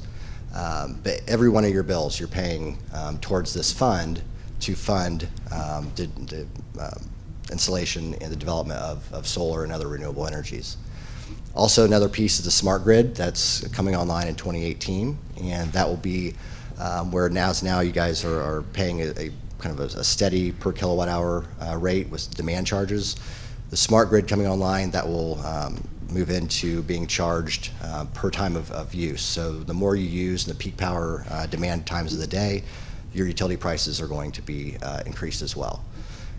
All of the data that we run is based off of just a straight line, no demand reduction savings, which we know that will be there, but it's a straight line kilowatt hour reduction in production. Also, the third piece is the Clean Air Act, and there's a lot of back and forth on this. There was a stay, so it's in November. They're going to make a ruling on that, but from everything that we look like at now, with the Supreme Court being even, that will be a 4-4 vote going back to the court that approved it. So although, again, we don't look at any of this, but this is just things that the board needs to be cognizant of the potential utility increases. Again, regarding the smart grid, as I stated, it's coming, it's going to be implemented. I'm not sure I think your meters are probably being changed over. If not, they'll be changed over in this year. And again, that was going to charge the districts per time of use. So as solar power, outside of other renewables, solar power peaks during the day. So you're going to, as you're paying more for your energy, the solar is going to be producing more at that time, so it will in fact lower your utility, your prices of your utility, while lowering your consumption. The reason why that's making, again, such financial sense, the main reason is the SRECs, the Solar Renewable Energy Credits, and those are all formed out of the Illinois Renewable Portfolio Standard. And this is just a quick slide just showing the kind of the history and then the implementation in 2016 of the state as a statewide being 10% of all retail sales coming from renewables and a 6% solar carve-out. So as you can see, each year up to 2026, it increases up to 25%, where then at 2027, it just flatlines at the 25%. Still 6% of that 25% being solar. So it's a very large number that will hold the value of these SRECs. For instance, in 2025, there needs to be 182,000 megawatts of solar power to meet the RPS, the 6%.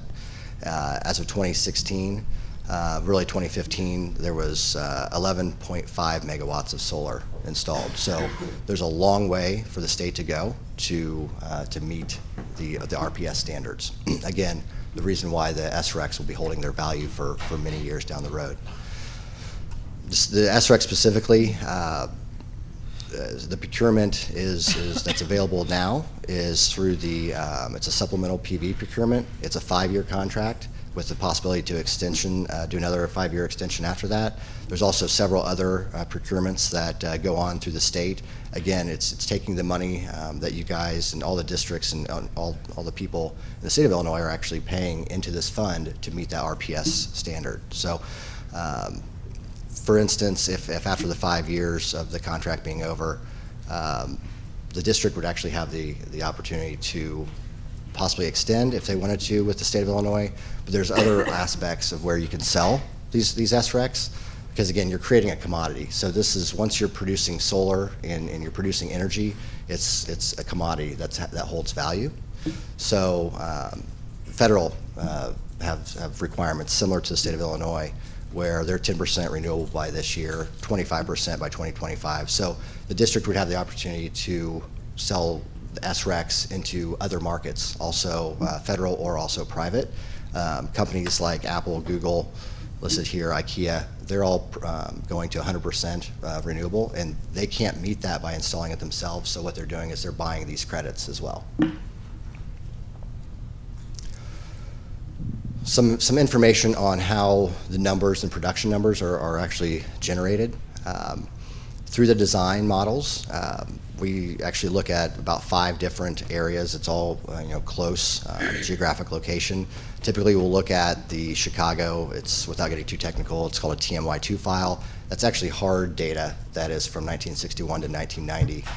TMY3 is from the O'Hare Airport. That takes that data and lays on top of that satellite imagery from 91 to current to give us an idea of the production of the panels and over the life of the system. Total operating hours in a year are 8,760 hours, and the models in this area show that there's actually usable light for 4,696 of those hours. So again, our models are all based off of the actual recorded data, the averages of the last 50 years, and that's where we come up with our production models. The specifics of the system, I think there were some questions on this as well. There's different power tolerances of solar panels, and we are looking at panels that minimize or maximize that tolerance. So it's actually a very small tolerance, so you don't have a lot of ups and downs in the system. Inverter efficiencies have gone up to about 98% now. We look at AC/DC line losses, the solar panel angles, and the azimuth, the direction that the solar panels are facing, whether it be 180 degrees south or a little southwest or southeast. That's all, again, taken into account in the design software. When we look at the typical roofs of buildings, this is some of the information that's pulled off of these long design reports that we have. The graph there just basically shows what's all accounted for in the system losses. So we, again, are very conservative in our production numbers, and you can see here, we basically just want the system to overproduce. We take about 15% off of the nameplate capacity, so whatever you say the name or the size of that system is, we think 15%, or that's what we take into our production numbers, is that kind of a duration factor. Real world, it's probably going to be more like 10%, but again, we'd rather the systems overproduce and save the district more money. In the calculations that we'll show next, it does not, again, show any of the smart grid time of use pricing. With the standard rate now that you guys are on, with a 3% escalator per year, it's showing a 12% internal rate of return. Biggest piece, I believe, is being net positive cash flow year one, and that's where solar didn't used to be, and now what's bringing so much value is being able to put money back into the district's pocket year one. 25-year cumulative cash flow is actually almost $10.4 million is what this system will actually produce and make the district.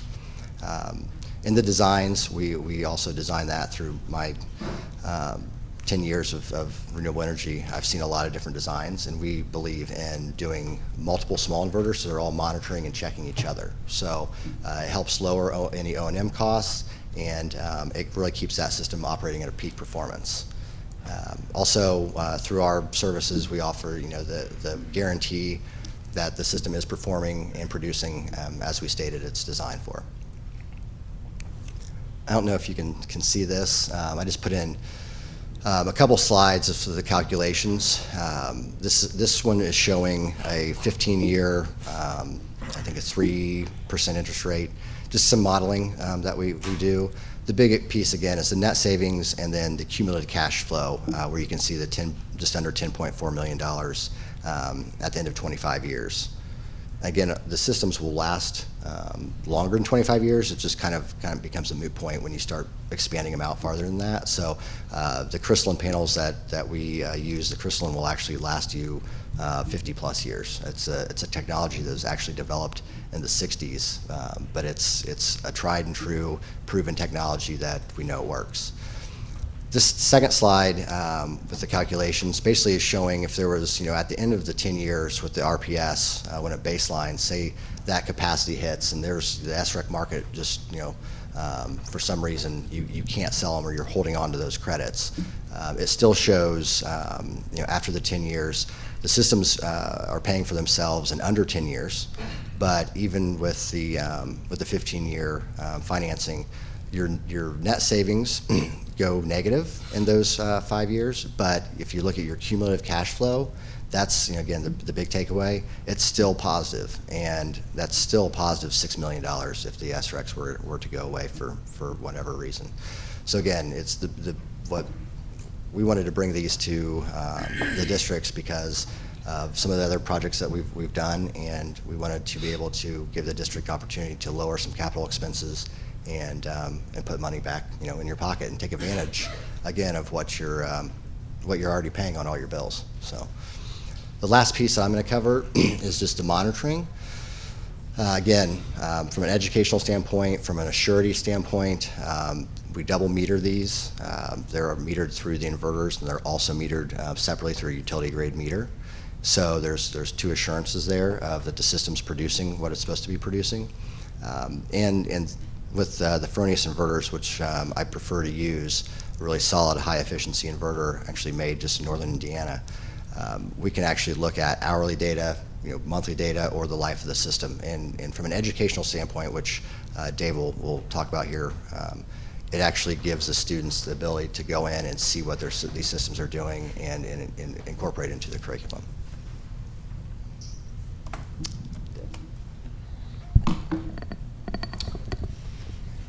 Ryan, I think you may have a question. Is there a question? No, I was just going to say thank you. Okay. If there's any questions, when Dave's done, we'll be happy to answer. Good evening, and thank you for allowing me to come back to a school board setting.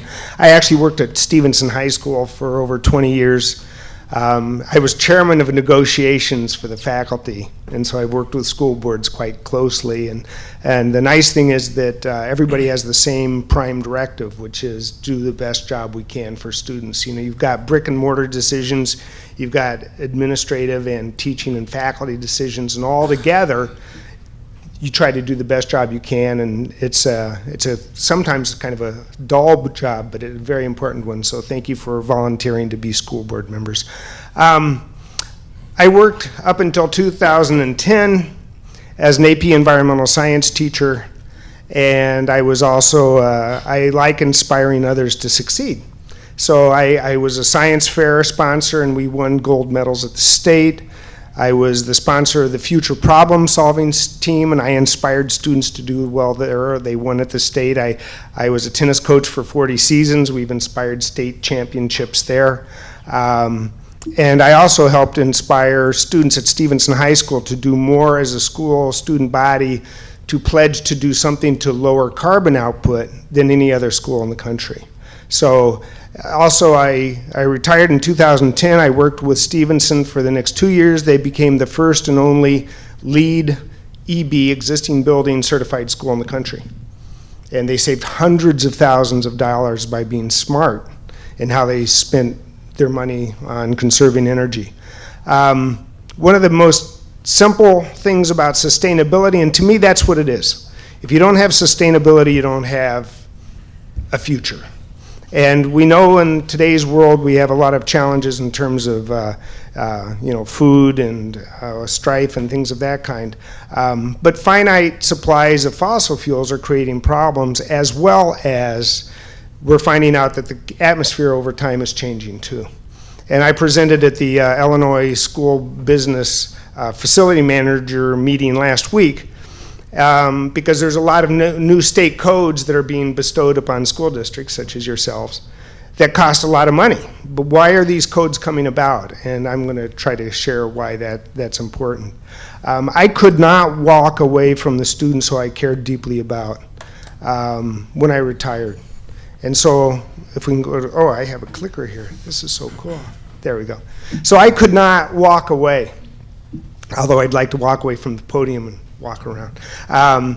Because I found that fossil fuels are the biggest cause of air pollution, they're the biggest cause of water pollution, land degradation, and they also cause this thing called climate change. And I felt that it was such an overwhelming problem as the population of the world went up. I wanted to help inspire students to become part of the solution. And so what I've seen in the last few years, we are at the very beginning of the largest transition our species has ever gone through. Bigger from wood tools to stone tools, bigger from melting metal, bigger than the development of the steam turbine.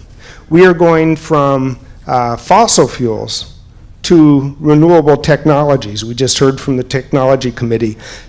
Solar power is a technology, it's not a fuel. We're just taking the energy from the sun, and using technology, we are creating moving electrons. Those are the only moving parts. And we're generating electricity that buildings need.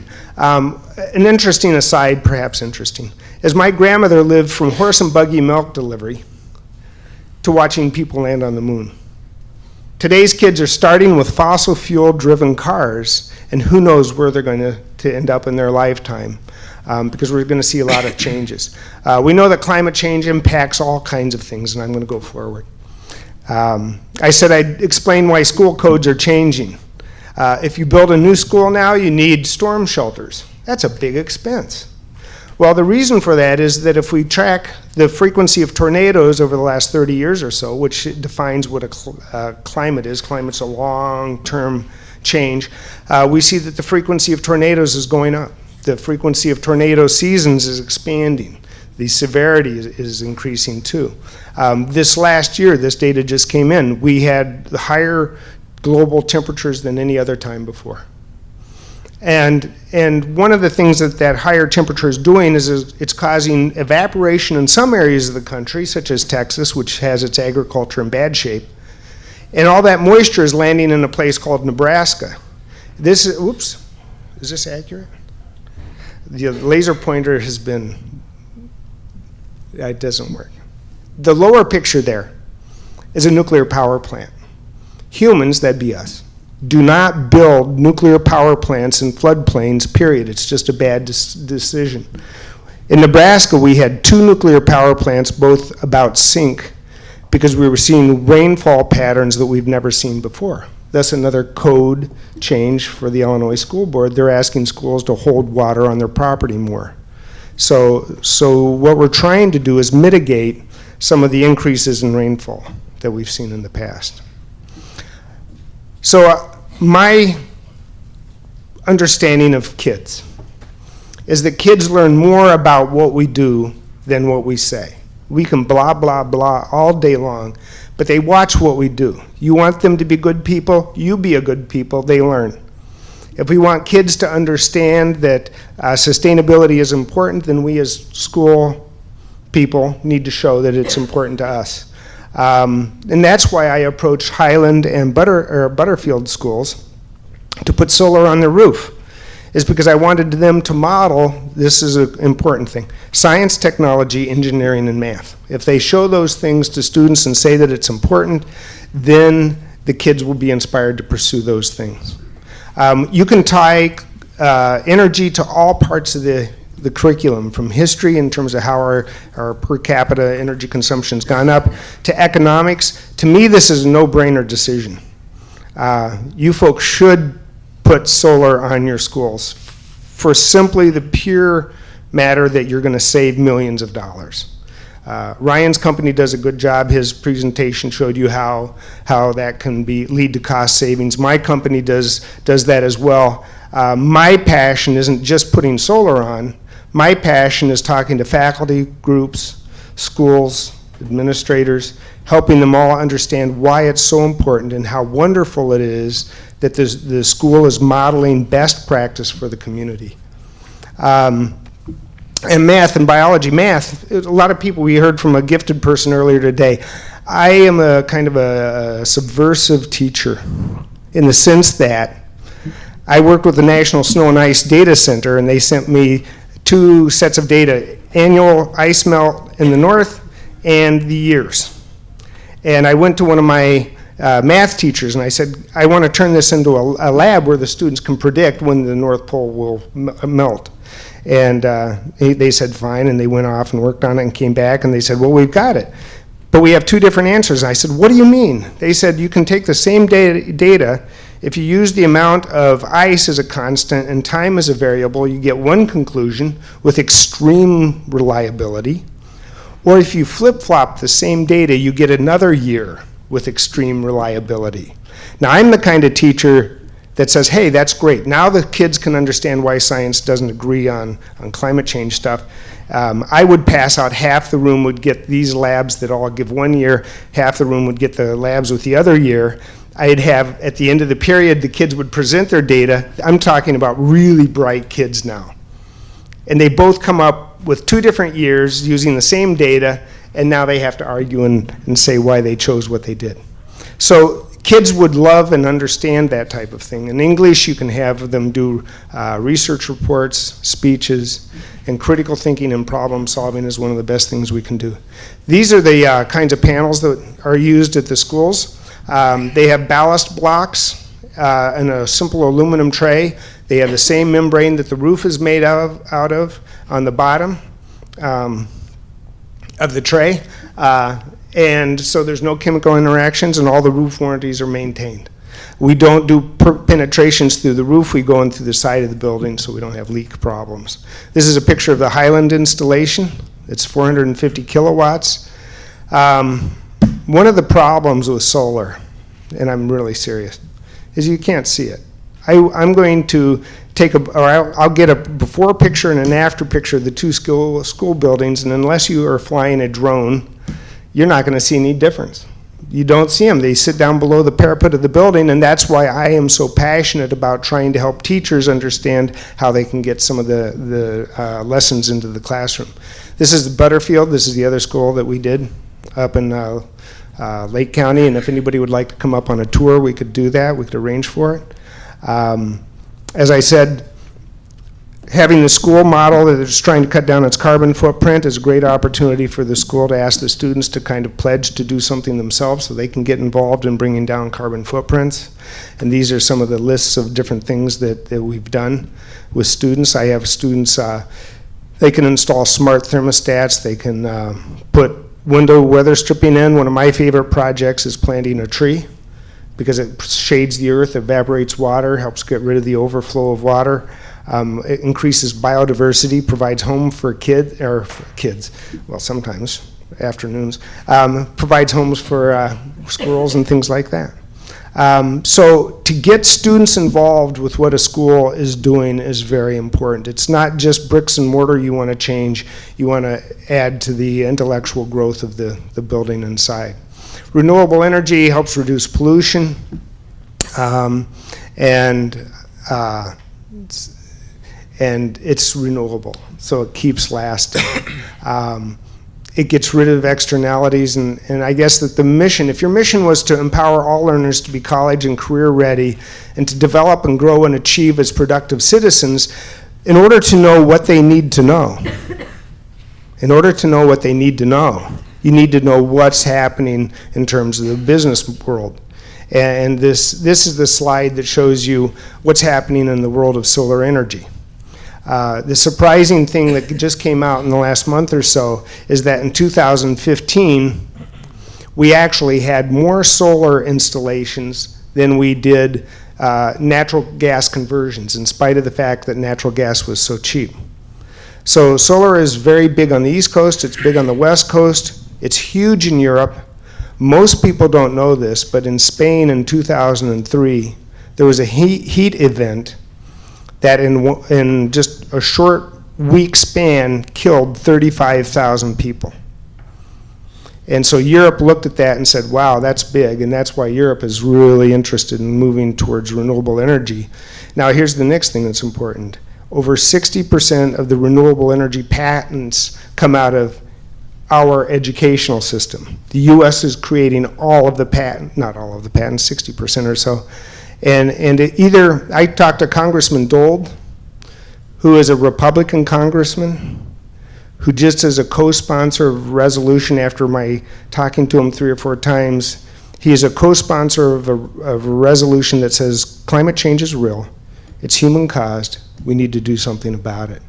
And I'm also working with Senator Kirk's office, and Senator Kirk is also on board with moving towards renewables, because this is where we can develop our energy technologies and we can export them to the rest of the world instead of import foreign oil and things of that kind. We can export technologies that allow every person in the world to have energy. And those are the kinds of things that can be brought into the curriculum. So yes, bricks and mortar are important, solar on the roof is important, but the job's really not done until your faculty and your students all understand how it is important for all of us to do this. And we're working on a project up north with ComEd. They're excited about the project. It allows them to take some of the load off the grid.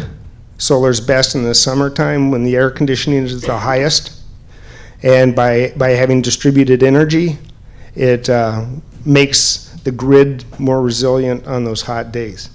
We did lose 650 people in Chicago during a hot spell back in '96. That was because we lost part of the electric grid. People couldn't stay cool in brick buildings in downtown Chicago. So it is something that's important. If we want our kids of today to have a future, this is an economic opportunity to grow our business, inspire STEM, and to me this is kind of our next Sputnik. We're trying to develop clean energy and share the excitement with students.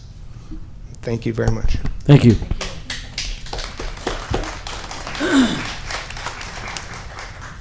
Is there any questions?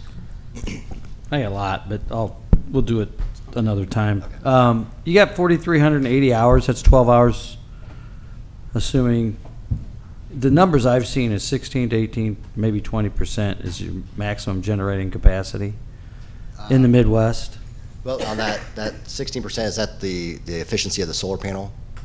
Is that what you're referring? Yeah, I mean that's the crystalline panels are typically 16 to 20% efficiency. Right.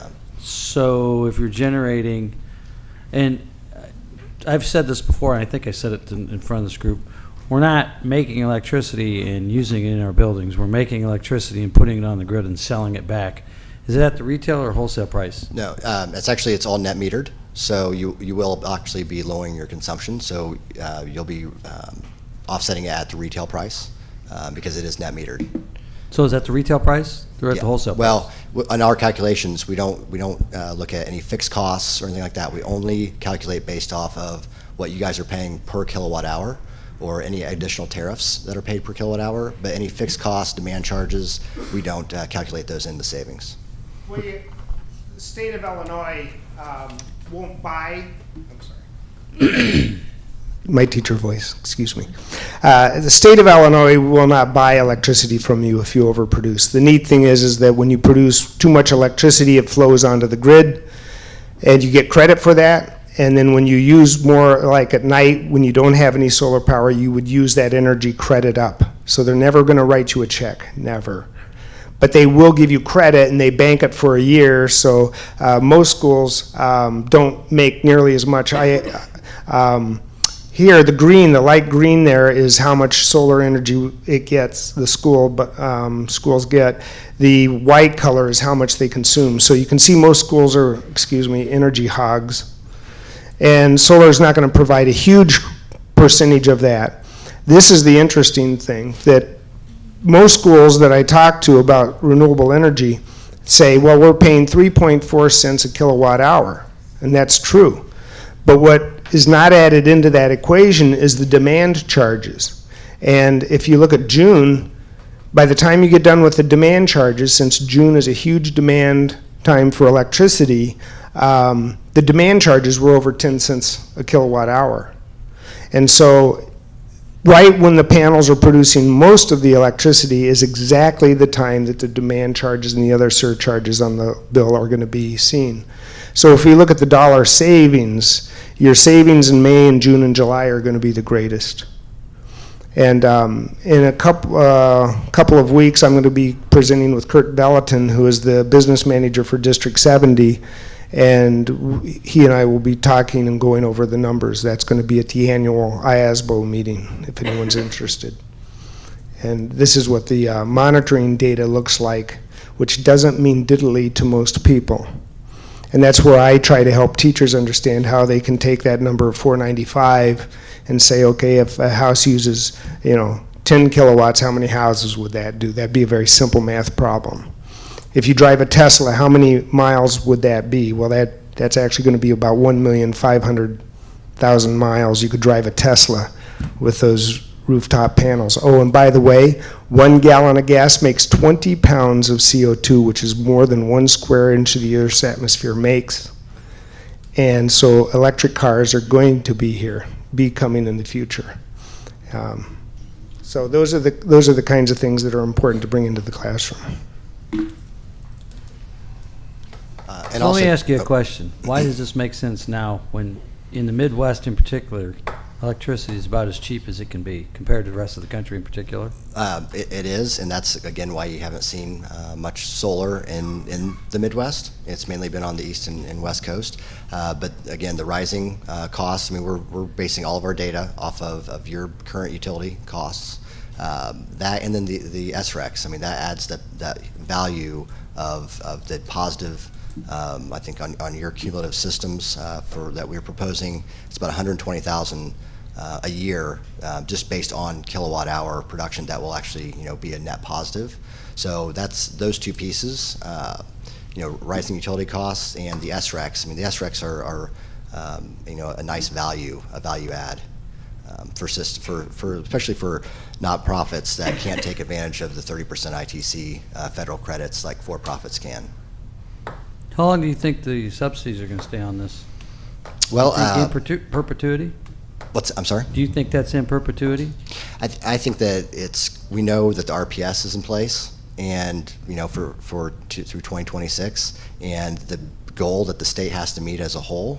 Illinois is now the 3rd largest consumer of power. I think last year they were the 5th. I think I just saw where they moved up to the 3rd, and so the amount of energy that needs to come from renewables, and again solar specifically, I don't see how the state's going to manage that or meet that in 10 years. So again, that's for the corporations or the the people who actually do solar now, they're taking advantage. I mean, savings are savings, so taking advantage of those savings now and continuing them on through the process. But again, just the way the industry's going, just the way the economy is going, solar power is here to stay. So again, meeting those demands that the state has or even the federal government has, you're creating a commodity, and so that commodity holds value, whether it's in the state of Illinois, in other states, or private organizations, or the federal government.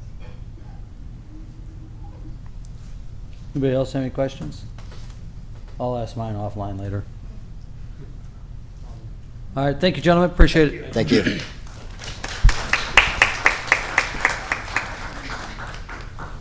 Elementary early release. Who would like to address that? Ms. Kinder. I'd be happy to. Okay, so tonight with information report 14.4, I am sharing information regarding a proposal that we'll be seeking your approval on for elementary staff to have early release in alignment with the days that are already approved and in place for middle and high school staff. This request is for the 2016-2017 school year. The information report contains a great deal of detail about the rationale for this request, as well as the proposed plans for implementation. We are proposing that in alignment with middle and high school, we release elementary students 1 hour early, 1 day per month. The academic committee discussed this idea and proposed that we move forward with this proposal, and we also have support from our teacher leaders, including our grade level reps, as well as our union leaders. And I have 2 representatives here this evening that are here to share their support, and I'll invite them up. Claudine Sharko, our vice president of our teachers union, as well as Renee Calabrese, our first grade teacher from Woodview, who's also a union rep. Essentially, and I'll let them speak briefly, but this request honors teacher input for the need for additional time for collaboration, data analysis, and professional learning. And this request honors what we know to be best practice in terms of supporting teacher growth to impact student learning. Purposefully collaborating on a regular basis is critical to initiate and sustain true improvement efforts in the areas of curriculum, instruction, and assessment. And our teachers have been doing the absolute best they can with the limited time that they have to do this.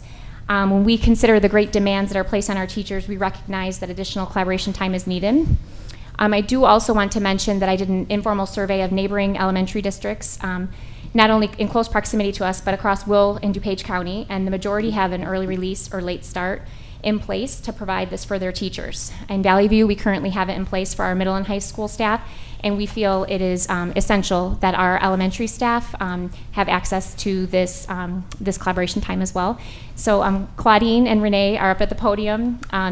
In terms of their purpose here, they're here to voice their support, and if you have any questions, they can certainly speak from a teacher perspective, and they do know the voice of our teachers. Okay, good evening again. I just want to say that in recent negotiations, this was on the table at some point, and it was definitely advocated for by the union for our teachers. Last December, when we had sent out a survey, over close to 1,000 members out of 1,800, well, 1,600 certified, responded that many of the elementary school teachers were in need of more professional development. And as you know, as we're moving into para and student growth, the stakes, like I said, have never been higher. It is a paradigm shift for all of us. Not that we've never wanted to be rigorous, excellent educators, which we have, but now it's being tied to our evaluations. And for some of our teachers, this is creating high anxiety, and we would like to provide as much professional development as we can. And as was mentioned by your technological team, you know, teachers were hungry for more. We need more. And to produce these 21st century learners, we need more professional development. The middle school and high school, we've been on an early release schedule for a few years. Middle school, this is probably your 5th year, and high school, probably about 8 or 9 years. And it's really also the development of our PLCs, our professional learning communities, getting together. The days of isolationist teaching where you went into your classroom, you shut the door, these are my kids, those are your kids, those days are over. We have to collaborate. We have to look at best practices and which teachers are doing so. And at the middle and high, as you've seen with the PARCC scores, I was as a teacher and educator, very pleased with how he came out that first year out of the gate, and I think it has a lot to do with professional development and allowing teachers that time to collaborate. So speaking from the union, again, fully support this endeavor, and I hope it will be considered by the board this evening. And then with me is also one of our union representatives from Woodview and an outstanding, excellent first grade teacher at Woodview Elementary School.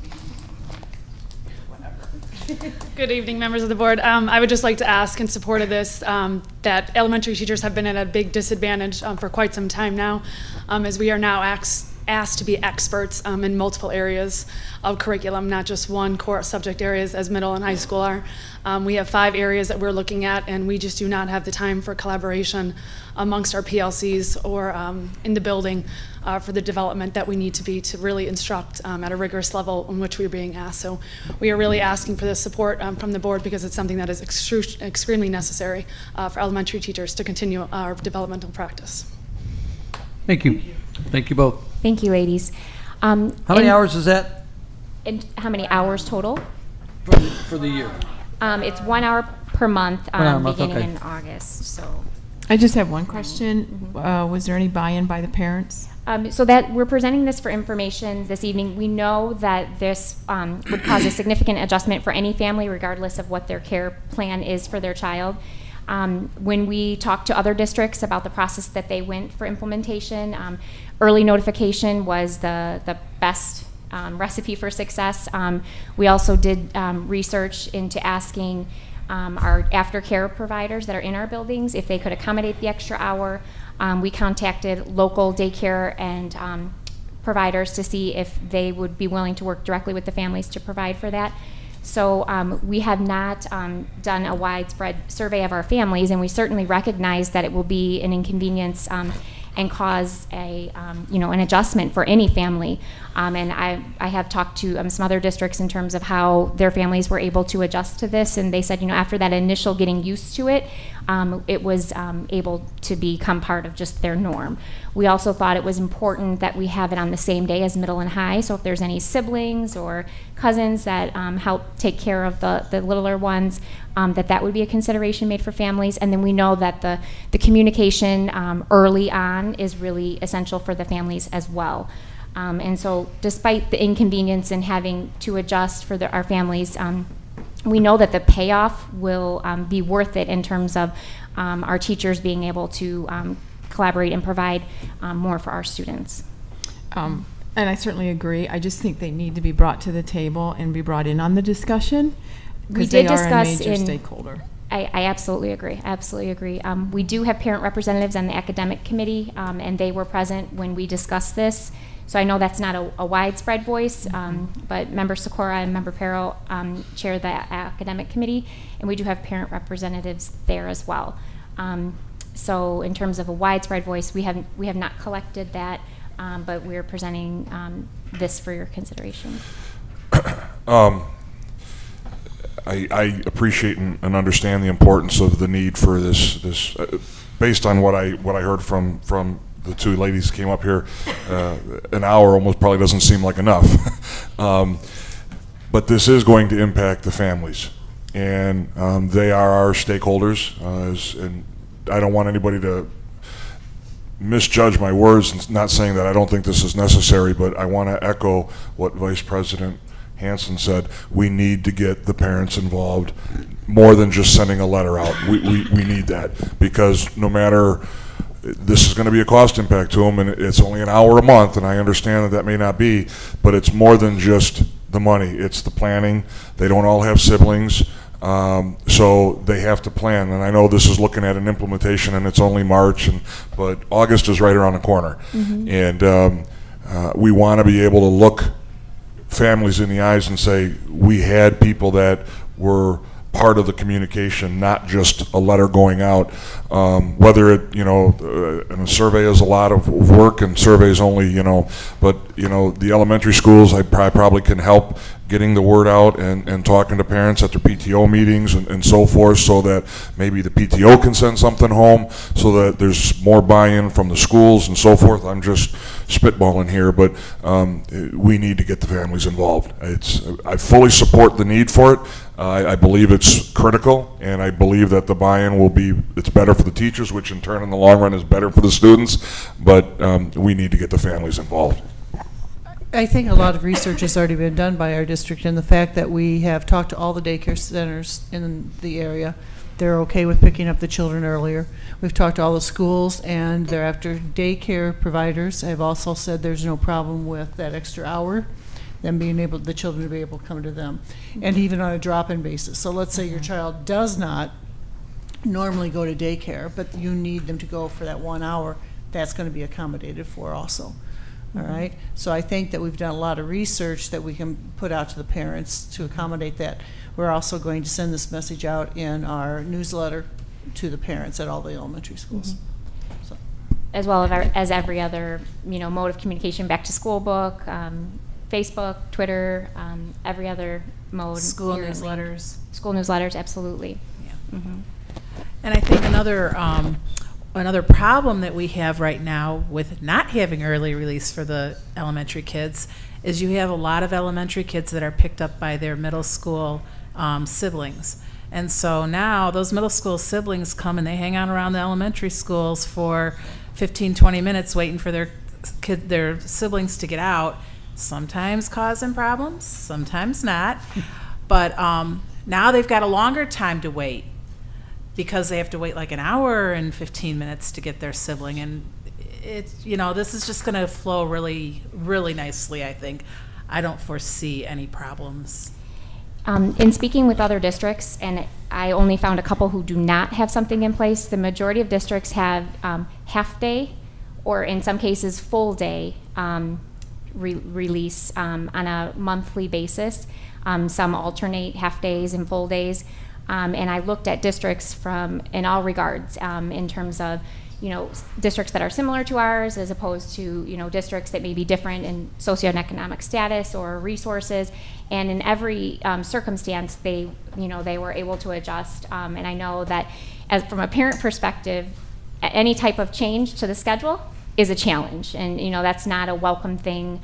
I think the longer term, though, is the benefit that it would bring in allowing our teachers to have that time, which they desperately need. And I do know that will benefit our kids. Again, it's not that I'm not in support of it, it's that it needs to be communicated. These are all great ideas. A letter to each of the families at the elementary level should go home specifically and only in regards to this, so it's not lost in the translation of 4 or 5 different items that are going on. This is important enough for us to put a letter together coming from the district, going out to all the Pioneer families, and I get a robocall from Miss Killingsworth about stuff that goes on at Pioneer. This is something that should be important, that should solely be about early release. Understood. And I think we intended to do that, exactly that. Anything else? Moving down the agenda, classified job descriptions introduction. I'm sorry, I have one other information report, and they've been so patiently waiting all evening. Oh, I'm sorry, the middle school math report. I already So checked it it's off. middle school math support update. This is information report 14.5. Checked off a little early, sorry. It's our turn, it's our turn. We also have some teachers who can attest to the benefits of collaboration. Patience is a virtue, ladies. You earned that tonight. And All right. brevity is the name of the game with our middle school support. So I'm joined tonight with Christy Vey, the director of 612 Math and Science, along with 4 middle school math teachers. And we're here to talk with you. We're very excited to talk with you about an addition to offer some math support at our middle school level. Oh, I have the clicker. I'm sorry, Ron. I was looking at you. So the big change that we're going to make is we are going to include an offering of Math Block.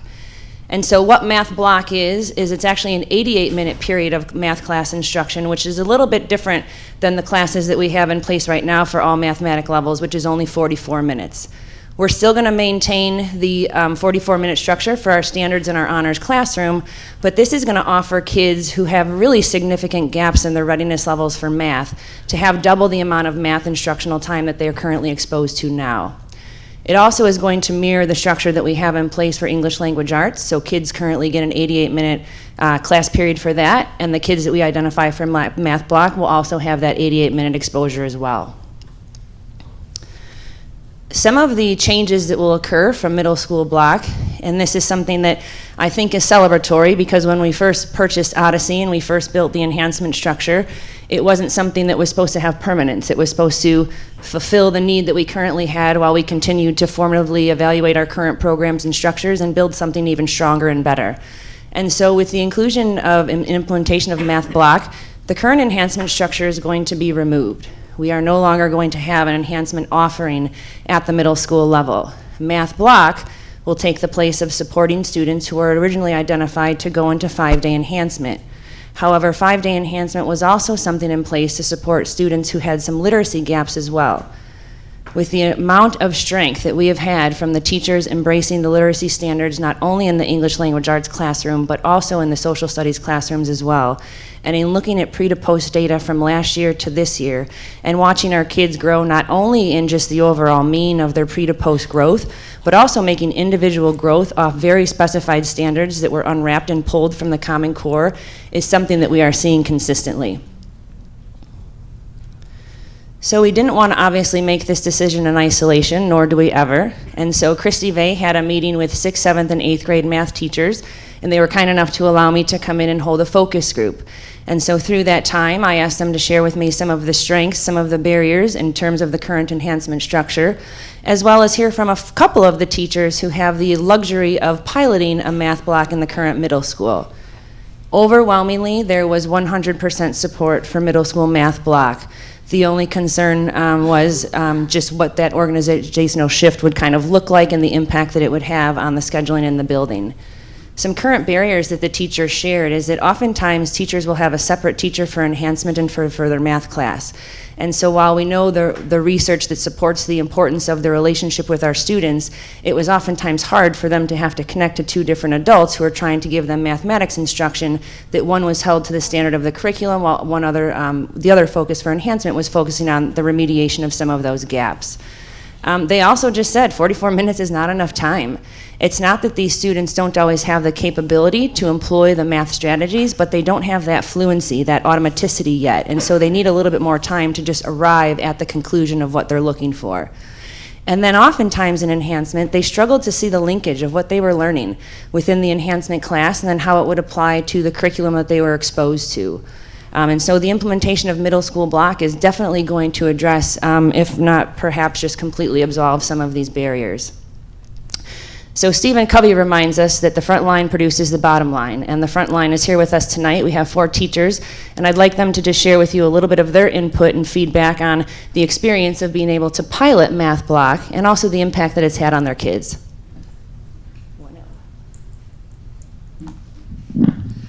Hello, my name is Amanda Wilmer. I'm currently in my 10th year of teaching special education at J. Adams Middle School.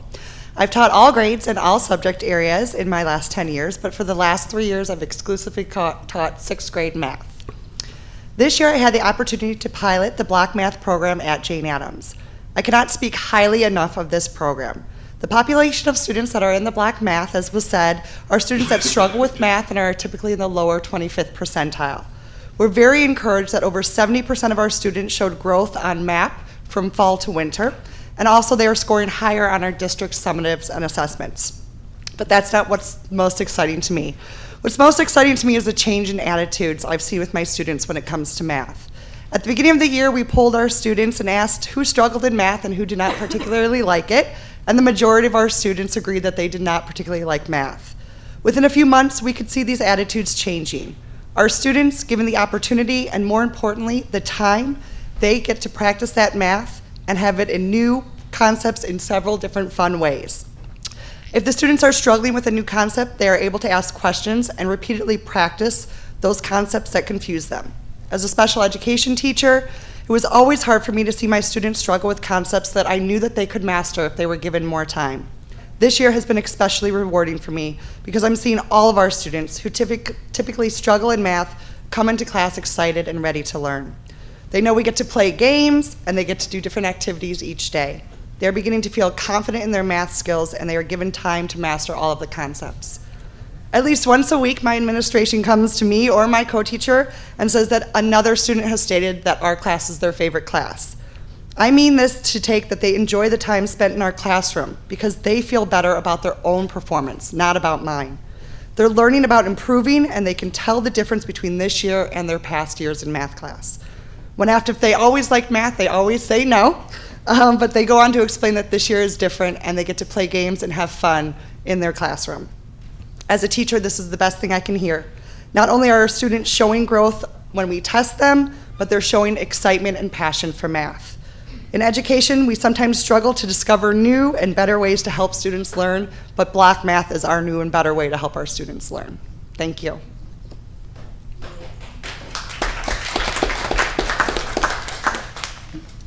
Hello, I'm Krista Roach. I'm at Humphrey Middle School. This is my 10th year teaching math. I currently teach 6th grade, but I've also taught 8th grade and 7th grade. This year, I pilot only one section of the co-taught math block. I also teach the standard level 6th grade class and the honors 6th grade class. The students in my math block, like the other ladies will say, they start out or they're placed in our class because they have struggled for so long in elementary school. And when they come to us, they don't know what to expect. Many of them have not been successful, and they just see it as 88 minutes of math when everybody else has 44 minutes. But it is not, we do not use that extra time as a study hall or just get your homework done. We do use it to further instruction, to further their basic skills. At this point of the year, we see how the skills have been built throughout the school year. We have seen growth. I mean, we could all show you our MAP scores. All of them, the students are showing growth. I mean, in 6th grade, the normal growth for math is a 6-point growth. I've had students already, gone up by 12 points. Now, I know the winter MAP score is not usually the standard you look at because it's not always, where the trend is set. But that's encouraging for students who, come into my classroom at the first percentile. And now, no, they're not at the 70th percentile, but they are showing significant growth. They're showing the ability to understand the concepts, to reach the college and career readiness standards, and to be on pace so that they will be ready for high school. We are not simply just going to, pass them along and make it the 7th grade teacher's issue. But once they get to 8th grade and then once they get to high school, they truly are ready for algebra and geometry. And we are not taking this lightly. We appreciate the time that we have with the kids, and we know that they are being successful. Last year, I taught the old-fashioned enhancement class, and there's 3 math teachers at Humphrey for 6th grade. We had a combined group of all 3 teacher students in my enhancement class. And this year, it's just my students. And it's so much better. This setup is so much more productive. And I hope that it continues because we really are seeing progress with it. So. Thank you.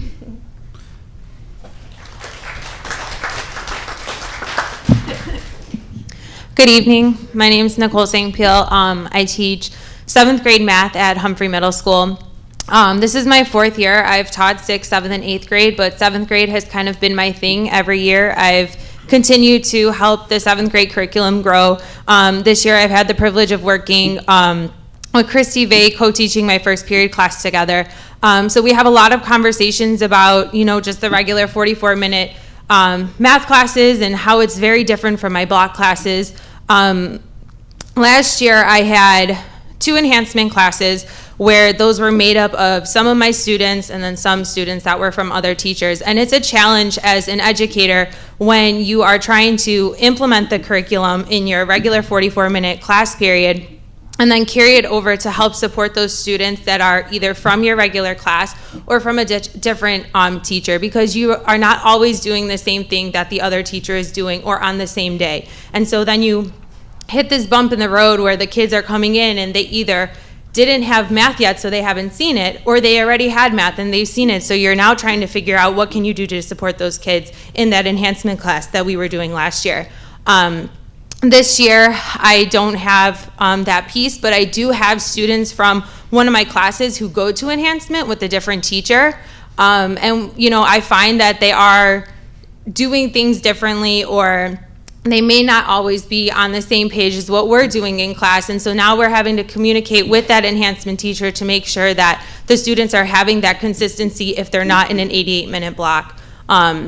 In a few minutes, you'll see some videos that I took of my students, asking them what they thought and how they felt about being in enhancement last year versus the 88-minute block. And I thought it was very interesting to see some of their responses. To them, they thought, a lot of them felt that last year they had two classes. They had math and they had enhancement, even though we were covering all of the same things and we were trying to support them. But this year they said, I have just one math class. So they didn't even look at it as it being an extended 88 minutes. They just looked at it like, oh, this is language arts. In order for me to be effective as a teacher, I need to be able to stay with those kids for that 88 minutes. It's very difficult when they leave or they're going to someone else. With the 88 minutes, I'm able to slow the curriculum down. So I'm not having to move as fast as I'm moving in my 44-minute class periods. I'm able to move at the pace that works for them. And then I'm able to bring in other things that I can implement that help support their skill gaps. Whether it's pulling back to something that they may have missed in elementary and we need to somehow incorporate it into our current curriculum, or just incorporating more practice to what we're currently doing to help benefit them. I just recently had 2 students added to my block class that were in my regular 44-minute class. And with those 2 students, I have already seen a change in their work, their effort, their motivation, and they've even told me that it was moving too fast for me in my 44 minutes. And I do feel that it's moving at a pace that works for me. I'm able to keep up and understand. So there are a lot of benefits to having that 88-minute math block class. Before you step, I just want a real quick question. Yes. Anybody can answer it. Some of these, the numbers we're seeing here, there's some, I mean, just exceptional growth. Are you going back forensically with the kids who actually need a lot of help and finding out how far back you have to go to find out what they missed to get them where they got to go? Is that what's occurring here? So that then once they get it, they can jump up and make these, I mean, you're talking about, you know, one of these students had an 83% growth. There's got to be something there. I think what the whole premise is of why the 88 minutes is just, it makes clear sense is because, as I stated earlier, it's not necessarily that these kids can't apply what they need to apply to reach the standard. They just need a slower pacing in the curriculum so that some of the skills that they need a little bit of support with, it's almost like a heartbeat, right? So the top pulse is our standard curriculum. When it goes down, you're embedding a little bit of that support for that gap analysis. But the standard will always stay the same. So I think that's why we can see some incredibly improved growth, because we really don't want to know what they only know in 44 minutes. We want to know what they know, and I think that the 88-minute block is going to allow us to do that. Thank you. All right, Liliana, one more. You stayed, so we gotta give them the mic. Good evening. My name is Rieta Azizi, and this is my second year teaching 6th grade math for the district. This year I've been part of the math block pilot at Jane Addams Middle School. It has been a successful year for my students, and this has been shown through their math scores, their MAP scores, and their overall attitude towards learning math. Last year I taught A and B sections of enhancement as well as a 5-day enhancement. The scheduling did not allow students to have the same math teacher for enhancement and for regular math. Also, many times enhancement was offered before math class or after. It was just not consistent for our students. It was not a consistent format for them and for us as well. Only half of my regular ed students had enhancement, where most of them could have benefited having that extended time. Students needed more time when we're always playing catch up. They were always coming in for lunch tutoring, which we still have. We always encourage, we always stay after school, but they needed that to just get to where we needed them to be most of the time. This does not have the same result as in-class participation and instruction with their peers. Lunch tutoring is not going to mimic class or after school tutoring is not the same interaction you have with your teacher and your peers in a learning environment. So as much as we love having them after school or for lunch, it's not the same as having that in-class participation and practice. I am better able to support my students this year with the additional class period. Ms. Wilmer and I, we are the math pilot, so we had 3 sections of math all day. I can assess their understanding. I can provide additional instruction and practice. We have that time where we can pretty much take it where we need to. And Dr. Paskevich and Assistant Principal Burrell let us do what we wanted to this year because we're the math pilot and we were able to do what we wanted and do what we needed to do for our students. So students can focus on the learning and practice because they know they have 90 minutes. It also takes out a lot of that anxiety as these students that needed more time. They know we have a lot more time than all of the other classes. So a lot of that anxiety we have seen go away, which we love and we're happy to have that.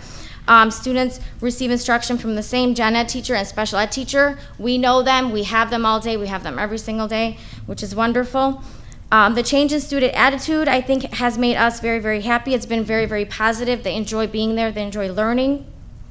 They've also, they know that they have that additional time, so there is not a rush to understand that material that day and where we move on. We have that full period, and then we can adjust our instruction even if we need it to the next day to make sure they understand all of the information. They know that they will succeed. We know they will succeed because we gave them a format for them to do so and a schedule. So the block schedule, I'm really excited to be a part of it this year. It has streamlined the schedule for students and for teachers because we can do a better job. They can learn more effectively. And more importantly, it's provided a more effective way for students to learn, master the math concepts, and achieve success and enjoy math. Thank you. Before the teachers step away, do you guys have any questions that you would like to ask them, or do you want to continue on with? Okay. I'll just proudly let you know that one of those teachers was my ex-student. Well, thank you, ladies. I really appreciate your commitment, your relentless, and your support for our kids, and it does not go unnoticed. So I appreciate you taking the time to come and share your thoughts this evening. Thank you. All right, so let's hear from some of the kids that have been able to experience this. This is a young lady who she was able to experience math block over math and enhancement class.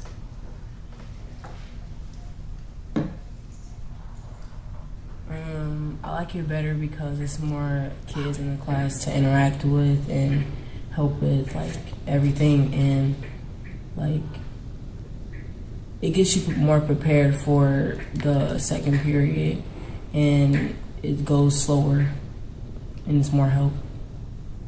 So that's it. And then we have one of our other students, and this young lady actually just had a standard math class this year, and then this year she was identified and placed in the math block. I like having 2 periods better because I get to understand more, and if I don't understand something, I have the next period to understand it more. Okay. And then most specifically, not that our teacher voice and our student voice isn't input that we always want to get when we're making any changes like this, but the bottom line that we're always trying to push are the outcomes of our kids. And so what you see on this slide, out of our 5 middle school buildings, and I'm so sorry that that's in white. Ron, can you quickly it says, escape from there and make it black so that we can see it? Because that's like really positive stuff that we want to make sure we celebrate. 10.7, 6 point. Real quick, if you wouldn't mind, or I'll just run up there real fast and do it if you want me to. No, I just, thank you, Christy. I want you to highlight the yellow, and I want you to make it black so that we can see it, because this is a celebration that we don't want to go. Christy, take over.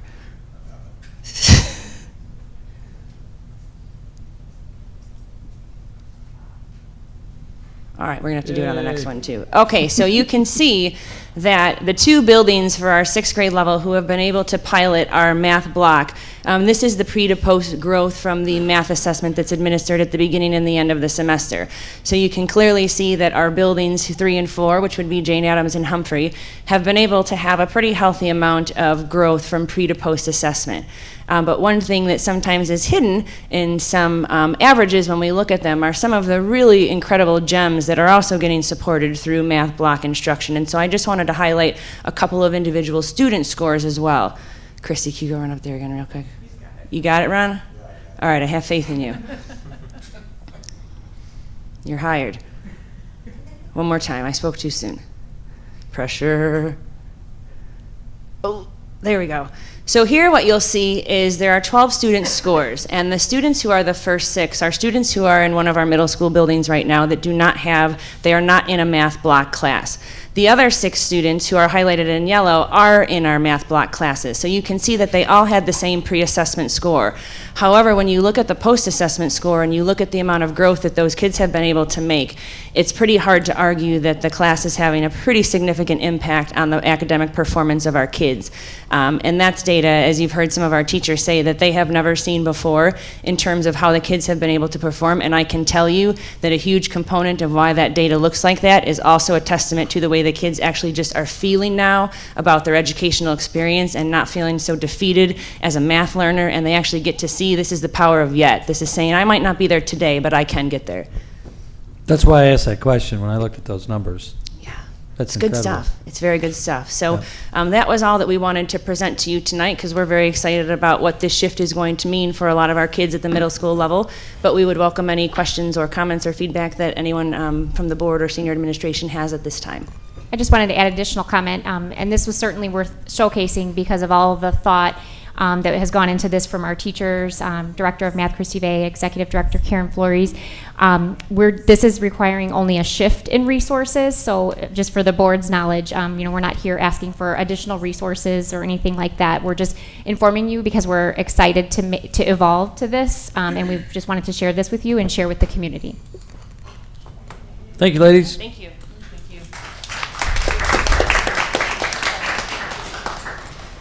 Thinking outside of the box and making it better is really what it's all about. And this goes back a long time. 5-6 years for some of us have been sitting up here when we started changing the whole idea of how we look at and teach and educate the children. So, Thank you, teachers. moving down the agenda, where are we at now? Our final information report is office personnel job descriptions this I've lost evening. one of my pages. For your review, our 6 secretary job descriptions. We have been working on these for a little over a year in conjunction with the union personnel. We have sought input from the secretaries performing these duties, the administrators that they report to, and as a collaboration between office personnel, union leadership, and the human resources department. We're bringing, for your information, 6 job descriptions this evening at the schools, at the building level. And so we will be bringing these back next board meeting, asking for approval, and then we will be continuing to bring some probably every month or so until we get through all of them. Thank you. Legal services report. No formal report. Thank you. That was inspirational. AFT report. No report. Thank you. Valley View Council report. No report. Thank you. Office Personnel Council report. No report. Thank you. Any old business before the board this evening? I would just like to comment that I appreciate, before all of you leave, that Friday night, the majority of you were at our function for Valley View Educational Enrichment Foundation, and we cannot begin to thank you enough for coming and being present at the event. We thank you so much. Any other old business? Any new business? Any announcements? No. Any questions from the public on actions we have taken this evening? Seeing none. Any announcements by the board? I just have a couple of brief ones. I had an opportunity to tour RHS about a week ago, and the administration, the faculty, and the students should be commended. For those that know me, as I walked around, I didn't see one person with their pants below their waist. I saw teachers interacting with students during breaks and passing periods. I saw kids talking to administrators. I saw kids interacting with the lunchroom people. It was just a very, very nice tour, so RHS should be commended. I also had an opportunity to tour Brooks Middle School, and Dr. Wood took me around, and that being a fairly good-sized middle school, they as well should be commended. Went into a couple of classrooms, saw some very engaged students, saw some wonderful interaction. I had a chance to go into a collaborative meeting and got some insight on a couple of different things. I saw a student caring enough as he's walking through the school to pick up a piece of garbage off the floor. Nobody asked him to do that. That's telling us that our kids care, and that starts with the administration and the faculty. So my hats are off to both of those schools, and I'll be touring some other schools in the future, so thank you. Any other announcements? I have just a couple. As you know, I'm in the challenge of my life with a young man from Romeoville High School for St. Baldrick's. I have no idea how much money's been raised. I did put it up on my Facebook page. So at some point, somebody's got to be able to figure out, perhaps Derek, how much money was put in for the, I actually put it in for the name of my sister in memorial to her, who passed away 3 years ago from breast cancer. And I am inspired, and I wrote this on my Facebook page. I'm inspired by the number of young people, and they number in the, around here in the hundreds and maybe thousands. But if you were at the St. Baldrick's at Bolingbrook Golf Club the other day, Romeoville's got theirs. There are literally hundreds and hundreds and hundreds of kids who get into this, and their social awareness of cancer and what it does to families, what it does to people, lives, so on and so forth, is amazing. It's very touching, heartwarming, and hopefully I'll get to my $1,000, and young Mr. Flores will be shaving his head, and well coiffed, I might add, and hopefully he'll raise $1,000 so he doesn't have to. So we'll see where that goes. Also, probably 99% of the people around here don't know what the Hampton Park Social and Athletic Club is. It's an association in Romeoville that's been there since 1964, I believe, maybe 1962. I am a member. There are several people here that are members as well. Mr. Pascavage is a member. Mr. Felice is a member. Mr. Maduris is a member. They raise money for for sports programs for students and other special programs. They sell hot dogs and sausage and hamburgers at summer events, and they do raffles and so on and so forth, and that's how they raise their money, and they donate small amounts to needy programs throughout the year. They have what they call a meat raffle, and it's coming up. The Easter meat raffle is at the Lost Acre Lounge on this Sunday. It starts for the general public at 11 o'clock, I believe, and it's a lot of fun. And if you win, you can win a 28-pound ham, and trust me, that's a big ham because I've had one in my freezer. They have all kinds of different prizes you can win. It's very inexpensive, good time, and it goes to support local programs.